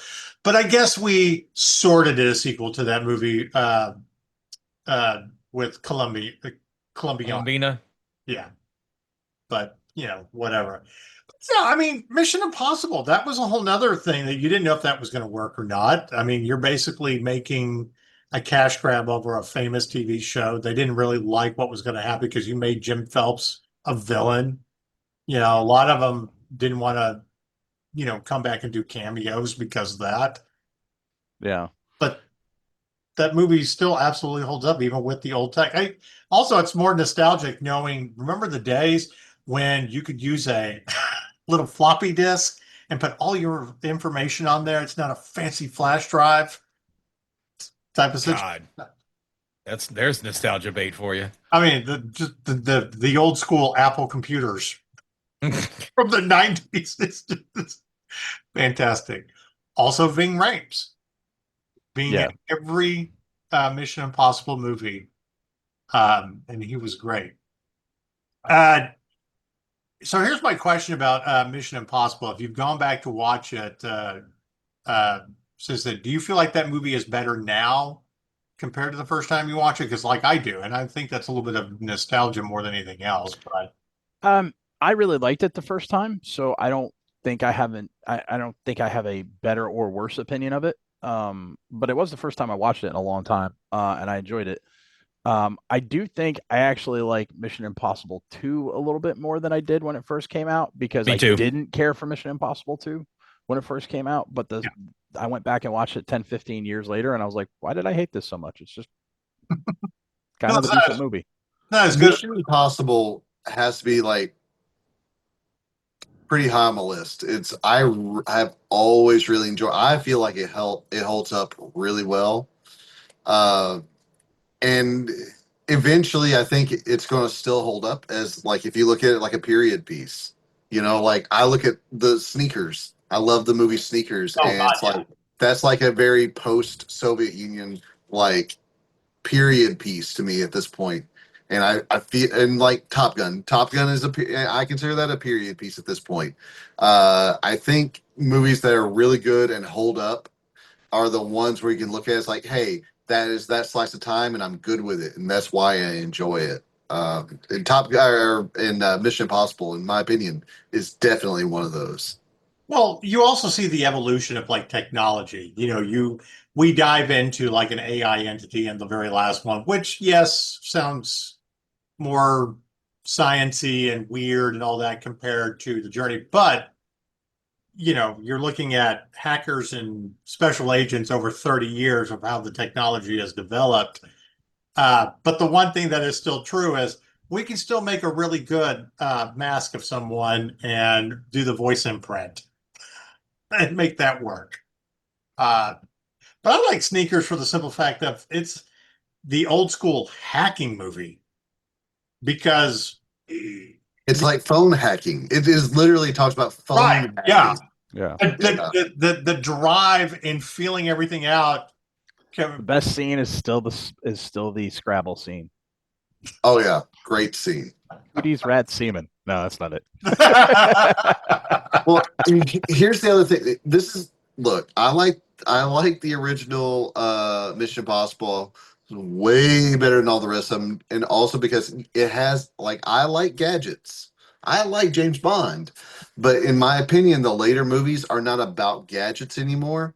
They go from gadgets and hacking to just Action set pieces.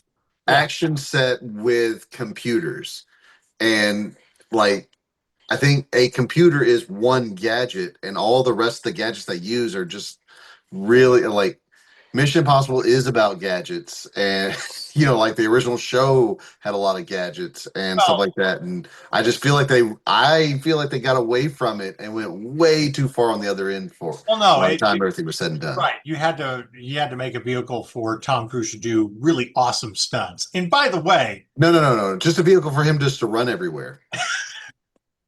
I I mean, remember my review? Like literally, there's yeah, like 5 scenes in that last movie where he's just running for no reason. Ving right, Rhames would have lived.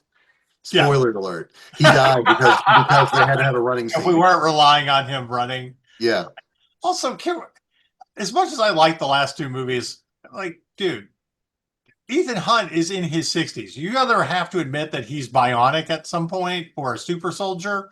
or can we just have like a scene where it's like we just like where he starts running and he stops and he's like out of breath and catches a bus? Yeah. I mean, that'd be great. Hey, Calls an Uber. Jack Yeah. Reacher didn't run in the first Tom Cruise Jack Reacher movie. He got on a bus and disguised himself. Come on. Yeah. I'm just But no, I mean, yeah, again, the first one. The best in that scene is when the other dude hands him his hat and the other dude stands in front of him. So just Yeah. like, we got you. Yeah, yeah. 100%. And just 100%. uh, I almost, I almost feel like they shouldn't remake that movie because despite Tom Cruise being the wrong height and not the physical specimen as Alan Rich said, it is still kind of a really good movie with a wonderful cast. And Robert Duvall is, It was the right intensity. yeah, Yeah. it works on that level. If it wasn't Jack Reacher and it was just another PI or another cop, it probably would have been fine. But Yeah. because of that, it's Reacher, everybody's like, all right, bro, you're like playing mini-me Reacher. Yeah. So the other movie that I wanted to bring up, and I say this because I actually got the invite for my 30th high school reunion a couple months ago. Not going, but it just, I've been chatting with friends that I went to high school with, and I was asking one of my best friends, like, I was trying to remember the movies we saw before everybody went off to college. And I remember specifically, yes, Mission Impossible, because I think that came out the weekend we actually graduated. So we did that and then went to go see it. But the other big one, which is celebrating its 30th anniversary and still one of the most awesome like action movies, Independence Day. We won't get into the sequel that never should have been made. Oh man, Independence Day was probably one of my number one movies for a while. Oh man, I love that movie so much. I mean, it had Uncle Eddie in it. It had Data in it. I was gonna say, I mean, who it's laughed their like- ass off when they saw Data as a cellar dweller scientist? Oh, it was so good. You know, You get yeah. Oh, peace. Dude, that movie has everything. You've got comedy, you've got great action, you've got alien conspiracies. Oh, you had Men in Black in it, aka Right. who was also a pilot, doing badass stuff. You had Ivan Firestein. And Randy Quaid does almost kind of steals that movie with his one-liners. Oh yeah, no.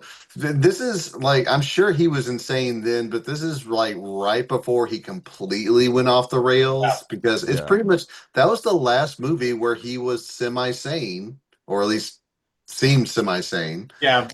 Before he went all long hair beer hermit doing Before with his his girlfriend wife in that a he park married shop. convinced him that the Hollywood was a cabal and, Yeah, was trying to yeah. enter countries the wrong way. Yeah, Living in a tent outside of his brother's like mansion stuff, is Yeah. Having mentioned Firestein, have you ever noticed whenever he's going down the people that he needs to call? Oh my God. Oh my God. I better call my mother. And then he goes, I better call my lawyer. If you watch his lips, he says, I'll forget my lawyer. He don't say forget when you read his lips. He does not say forget. He says something else. yeah. I was like, oh, this almost got an R rating. Judd Hirsch almost steals that movie too. I mean, it's like Look like a Shamil. there's something about like 80s and 90s like action movies where it's almost trying to top each other with the one-liners. Like who gets to say this really great line and deliver? And Bill Pullman has one of the greatest inspirational speeches ever about Independence Day. It just happens to be about, an alien invasion. Punctuated by the over-enthusiastic guy sitting there, Oh, snapping his neck, saluting at him. I was like, But wow. Bill Pullman has the best Independence Day presidential speech that every president, I'm pretty sure, since, including Clinton at the time, Right. wishes that they could make. Bill Clinton, it's probably because that was when he was running for re-election. He's probably like, Yeah. wait a minute, why can't somebody Okay. me a speech like I'll this? tell you a fun story about We're that not speech. we're not being invaded by aliens. I'll tell you a fun story about that speech that I heard from Dean Devlin, who wrote it. It was a placeholder speech. They just threw it in there, and they meant to go back and rewrite it. And then the day of the shoot happened, and they got so busy with other rewrites and other things they were doing, and they forgot to rewrite it. And Dean Devlin's like, "Oh shit, I didn't rewrite. It's just a placeholder speech." And then he goes, and then I go out there and Bill Pullman's killing it. And we're like, all right, fuck it. We're going to leave it in. Can you tell they had Makes just sense, watched yeah. like Braveheart and they may take our lives, but they'll never take our freedom.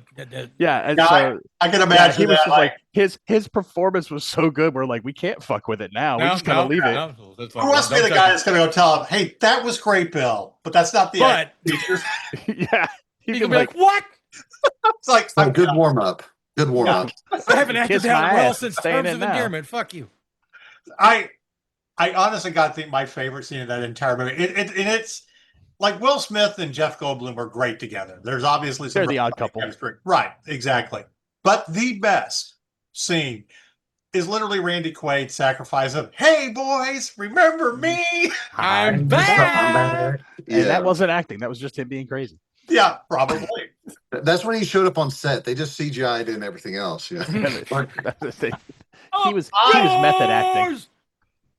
I also love the fact that that movie came out right at peak X-Files. So you already had all of this, Yeah, Doing alien up- things. Yeah, right? The alien abduction mythology and stuff. But I was thinking about this movie, and don't get me wrong, I'm very excited for Disclosure Day. It's Spielberg. Okay, I'm sure it's going to be good. All right, Are we? I- Are we sure it's going to be good? we're no, hoping. no. We're Here's hoping it's going to be good. I don't think we can be sure of anything. I've never hated a Spielberg movie except The Fabelmans because I never should have been. Other than that, not. Is it going to be a great movie? Is it going to be something we're talking about during award season? Is it something that we're going to be like, it's better than Project Hail Mary? Probably not. But knowing him as a filmmaker. But the question I ask is, will we enjoy that movie any more than we do Independence Day, which we will all fucking probably watch on July 4th? And probably not. Because I'm looking at it, I'm like, you're making a 2-hour, 2.5 hour, modern X-Files episode. And that's okay. I'll enjoy it. But Independence Day, no, I could throw that in the background and be like, it's like The Fifth Element. I could throw it in the background. I'm never disappointed, no matter what. And despite all the historical stuff that'll come out, especially this year with it being the 250th anniversary of America, if you look at all the movies that you want to watch on July 4th, what's probably going to be your number one movie that you'll watch? Independence Day. And then maybe it's kind of in the title. Yeah. I mean, I'll watch The Patriot. Yeah, I'll watch The Patriot too. The John Adams Oh yeah. Yeah. which, by the way, there's a press junket coming up. I don't know how it's going to come down, where I think David Morse is promoting a movie. And I'm like, oh, that'd be really cool. I would love to interview him because I still think he is the best version of George Washington on screen. How about if you're into musicals, 1776? Come on. I love musicals, and I watch it every year because that is fantastic. And the fact that we actually got to talk about that movie with Blythe Danner 10 years ago at DIF. Chloe was like, we're going to work in a musical question, right? I'm like, I have no problem with that because I love 1776. But Independence Day is always at the top of our kind of list because it's so fucking fun and you just never get tired of it. So, now I will ask this: has anybody else been forced to watch the sequel? Oh, I mean, I wasn't forced. I did watch the sequel. I'll watch it out of morbid curiosity. It was. I know. I put it this way: it's so entirely forgettable that I know I have watched it, But remember but nothing I about can it. tell you nothing about it. Yeah. I feel like the biggest crime in the sequel was what they did to Bill Pullman's character. I mean, because he Just was remember the him having president, like a bushy mustache or bushy beard. but they turned him into crazy guy. They turned him into Randy Quaid. Yeah, and I'm just like, no, Irony. he's the former president that saved a planet. He becomes statesman. He doesn't become crazy guy. That's just weird. Here's Come on. how I knew that movie was going to be bad. There were They announced it. Well, no. Sorry. Sometimes it's going to be bad when they announce it, but They did no press screenings whatsoever. We were asking about That it, like, screams confidence. right? Yeah. Is there anything? We all knew when they couldn't get Will Smith to come back, it was going to Yeah. suck. No. Yeah. Here was the response that I got because I think Allied had that movie. We're not doing any press screenings. There's no like fan screenings or anything, but we can get you a ticket if you want to go see it like Thursday evening or something. I'm like, wow. You know what? I'm good. Uh, I'll set this one no, out. I took the free ticket. That's how I Did you? saw it. Yeah, of course I did. I'm like, we need. Glad you didn't pay for it then. No, God, no, I did not pay for that movie. Uh, and then I went to the pub afterwards, and I'm pretty sure I told Brendan that night, "That's like, this movie says there's no reason to see it." But yeah, when you don't want any critics having to see that movie and put out reviews before it comes out, and you're Danger, Will Robinson. you're Danger. trying to make as much money as you possibly can, then not a good movie. No. Then sometimes it doesn't matter. You don't need like critics or anything because they did that with The Force Awakens. Was it tell us your movie sucks without telling us your movie sucks? Right. It also doesn't help that they called it resurgence. I feel like they don't know what that word means. Could have just been regurgitated. Well, I mean, like a resurgence would be like they stomped it down and came back. It was like technically the movie was about the fact that, well, no, there was a bigger threat coming that they didn't know about. That's not a resurgence. That's a continual surge. That's Yeah. Yeah. There was not. I mean, Get a dictionary, motherfuckers. yeah. No, I mean, Right. I don't hate to be pedantic. So that I enjoy being pedantic about this. No, I love being pedantic. Yeah. So. Well, it's also they should know that if you're using Final Draft, you can click on a thesaurus. I know that because I've been working in the software here recently, and yeah, it's there. It was there 10 years ago. But whatever. So we're obviously going to get to talk about more anniversary movies from 1996, 1986, even 1976. We haven't even gotten to some really big ones yet. But I wanted to mention that when we're talking about summer blockbuster movies, these are three really big ones that still stand the test of time. Two of them prove that, yes, Tom Cruise is the ultimate movie star, whether he's crazy in real life or not, but still knows how to entertain. Oh, by the way, The Good, the Bad, and the Ugly was 1966. Just FYI. Was it really? Yes. Wow. So there's your 60-year awesome movie. Okay, I did not know that. I mean, That makes me hurt. oof, No, That's a what makes me 60-year hurt is knowing that King Kong is 50 and so is Rocky. Jesus Christ. well, we're going to get into Rocky a little bit later this year, and I am actually kind of curious about the biographical movie "I Play Rocky" about how he made it. But anyway, lots of movies that we'll get to talk about and stuff. And as for final thoughts on The Mandalorian, yeah, I mean, go see it if you want. Jesus Christ. I'm sorry. I'm not going to sit there and mince words Well, about it. I mean, and look, hey, the audience is bearing that out because if you take into account the price of tickets from Solo to the price of tickets now, about 40% more people went to see Solo on opening weekend than have gone to see Mandalorian and Grogu.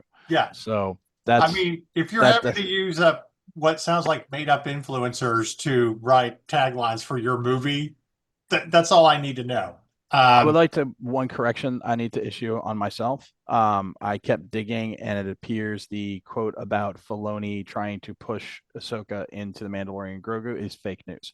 So, okay. So that I need to correct myself on that. So, other than Jon Favreau letting it out of the bag that he has no idea why they made this movie, there would not be any reciprocal tension that has been reported that I could say confidently is a good report. If nothing else, we do at least correct ourselves and we don't run with fake news. However, it wouldn't surprise me if a drunken conversation happened along those lines at some point. But speaking of Filoni, hey, dude, I understand, like any great filmmaker, you want your own cameo, but I don't buy Rebel pilots sitting around with a cowboy hat at the little space bar. Yeah, well, nor do I.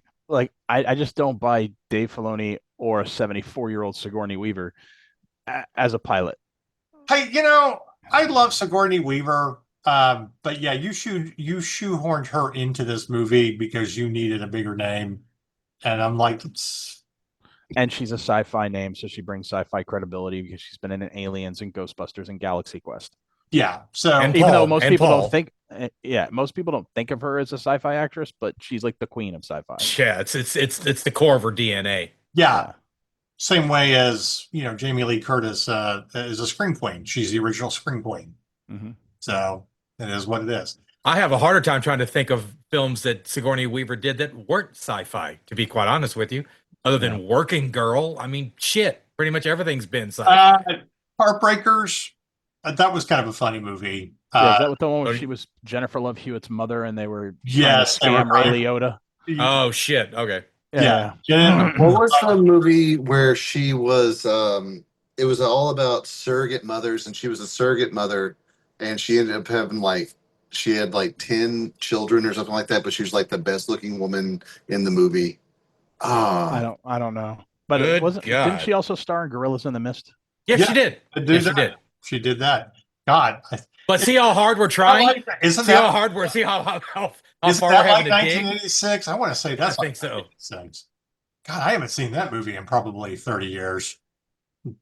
Now, I mean, I'm not going to go dig it up or anything. I mean, if we're going to talk about great action movies, anti-heroes or whatever, Shit, I forgot she was in Avatar too. yeah, everybody. Well, yeah, I downloaded the last Avatar movie, put it on my Plex. I've still yet to even sit down and try and watch it, even in the back.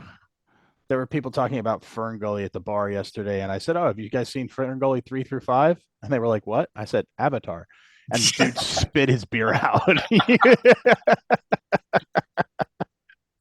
Apparently, they're gonna reimagine Avatar because I don't know what they're gonna do post this because he still wants to make 2 more, but it's gonna be kind of a reimagining. I'm like, hell, she was even in Wall-E. She was the ship's computer voice. Yes, she was. mm, She was the mother that is true. of that ship. Well, speaking of Fern Gully and the fact that Tim Curry, of course, one of the best villain Just about to point voice that out. actors of all time, I actually made my students watch Clue on the last day of school last week, and they loved it. They absolutely loved it, and I'm just like, of course, It's funny you mentioned that because when I got home Friday night, I had to stop in Denton on my way back from OKC, drop some tasters off with my homebrew club, and then I had to pick up my homebrew rig. It was at my buddy's father's house and bring it back down. And after we got it loaded up, I was like, all right, dude, have a good night. To quote Mr. Green, I've been gone for a week. To quote Mr. Green from Clue, I'm going to go home and sleep with my wife. Well, I can say I'll get it published, but getting a chance to interview Leslie Ann Warren and talk about that movie has been one of the highlights of doing interviews. She was lovely, and she is very adamant. There's no way you can remake that movie. It'll never be as good. And just the sheer amount of comedic talent in the original.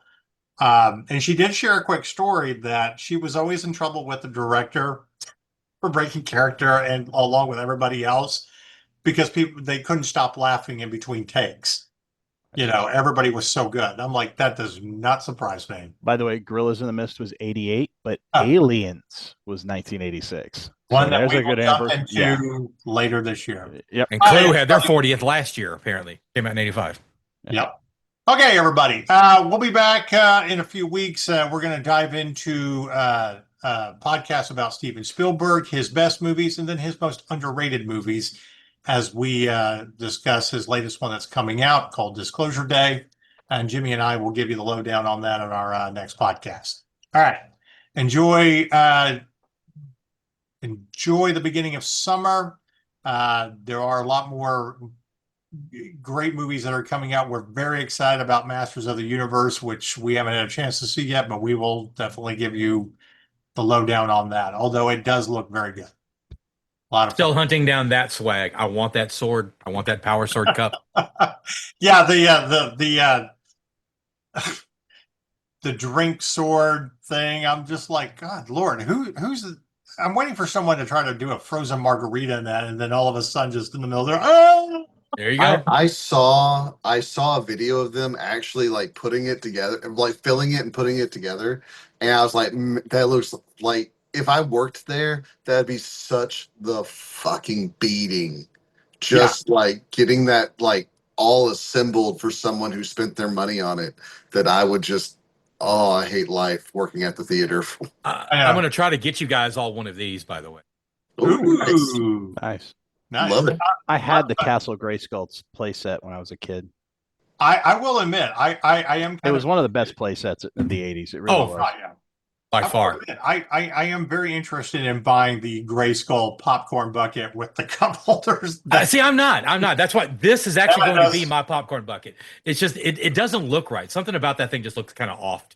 It It's does. a cool design. It's cool. I love that you can flip that little hatch open to put your M&Ms in there. You can open up the drawbridge and pull your popcorn out of there from the top, and then the cup comes separate. Yeah, I like the idea. It's just that's an ugly looking castle. I mean it does kind of look cool and everything. But I made a He-Man t-shirt, so I'm good. Anyway, I've All got you guys on this. we are out of here. We'll be back in a few weeks. And enjoy the beginning of summer, Memorial Day weekend. Or I hope we hope you did have a good Memorial Day weekend. And that you got to watch good Star Wars stuff. And we'll let you know about the rest of the movies that are coming out that we are excited about. So, and for some of you out there that may not have seen Top Gun, now's a good time. It still stands up to the test of time. I may go see it. When is it? How long is it in theaters for? I think it may already be out. Yeah, I think it may actually be I out. almost think that Friday was the last day. Well, that's a bummer. I was hoping they would stay through today, and I could. It might be any longer, but it seemed like it only had like a week-long run, and it started a week ago. Yeah. Okay. Who knows? Fair All right, enough. everybody. Time to say goodbye. Take care, Bye, guys. everybody.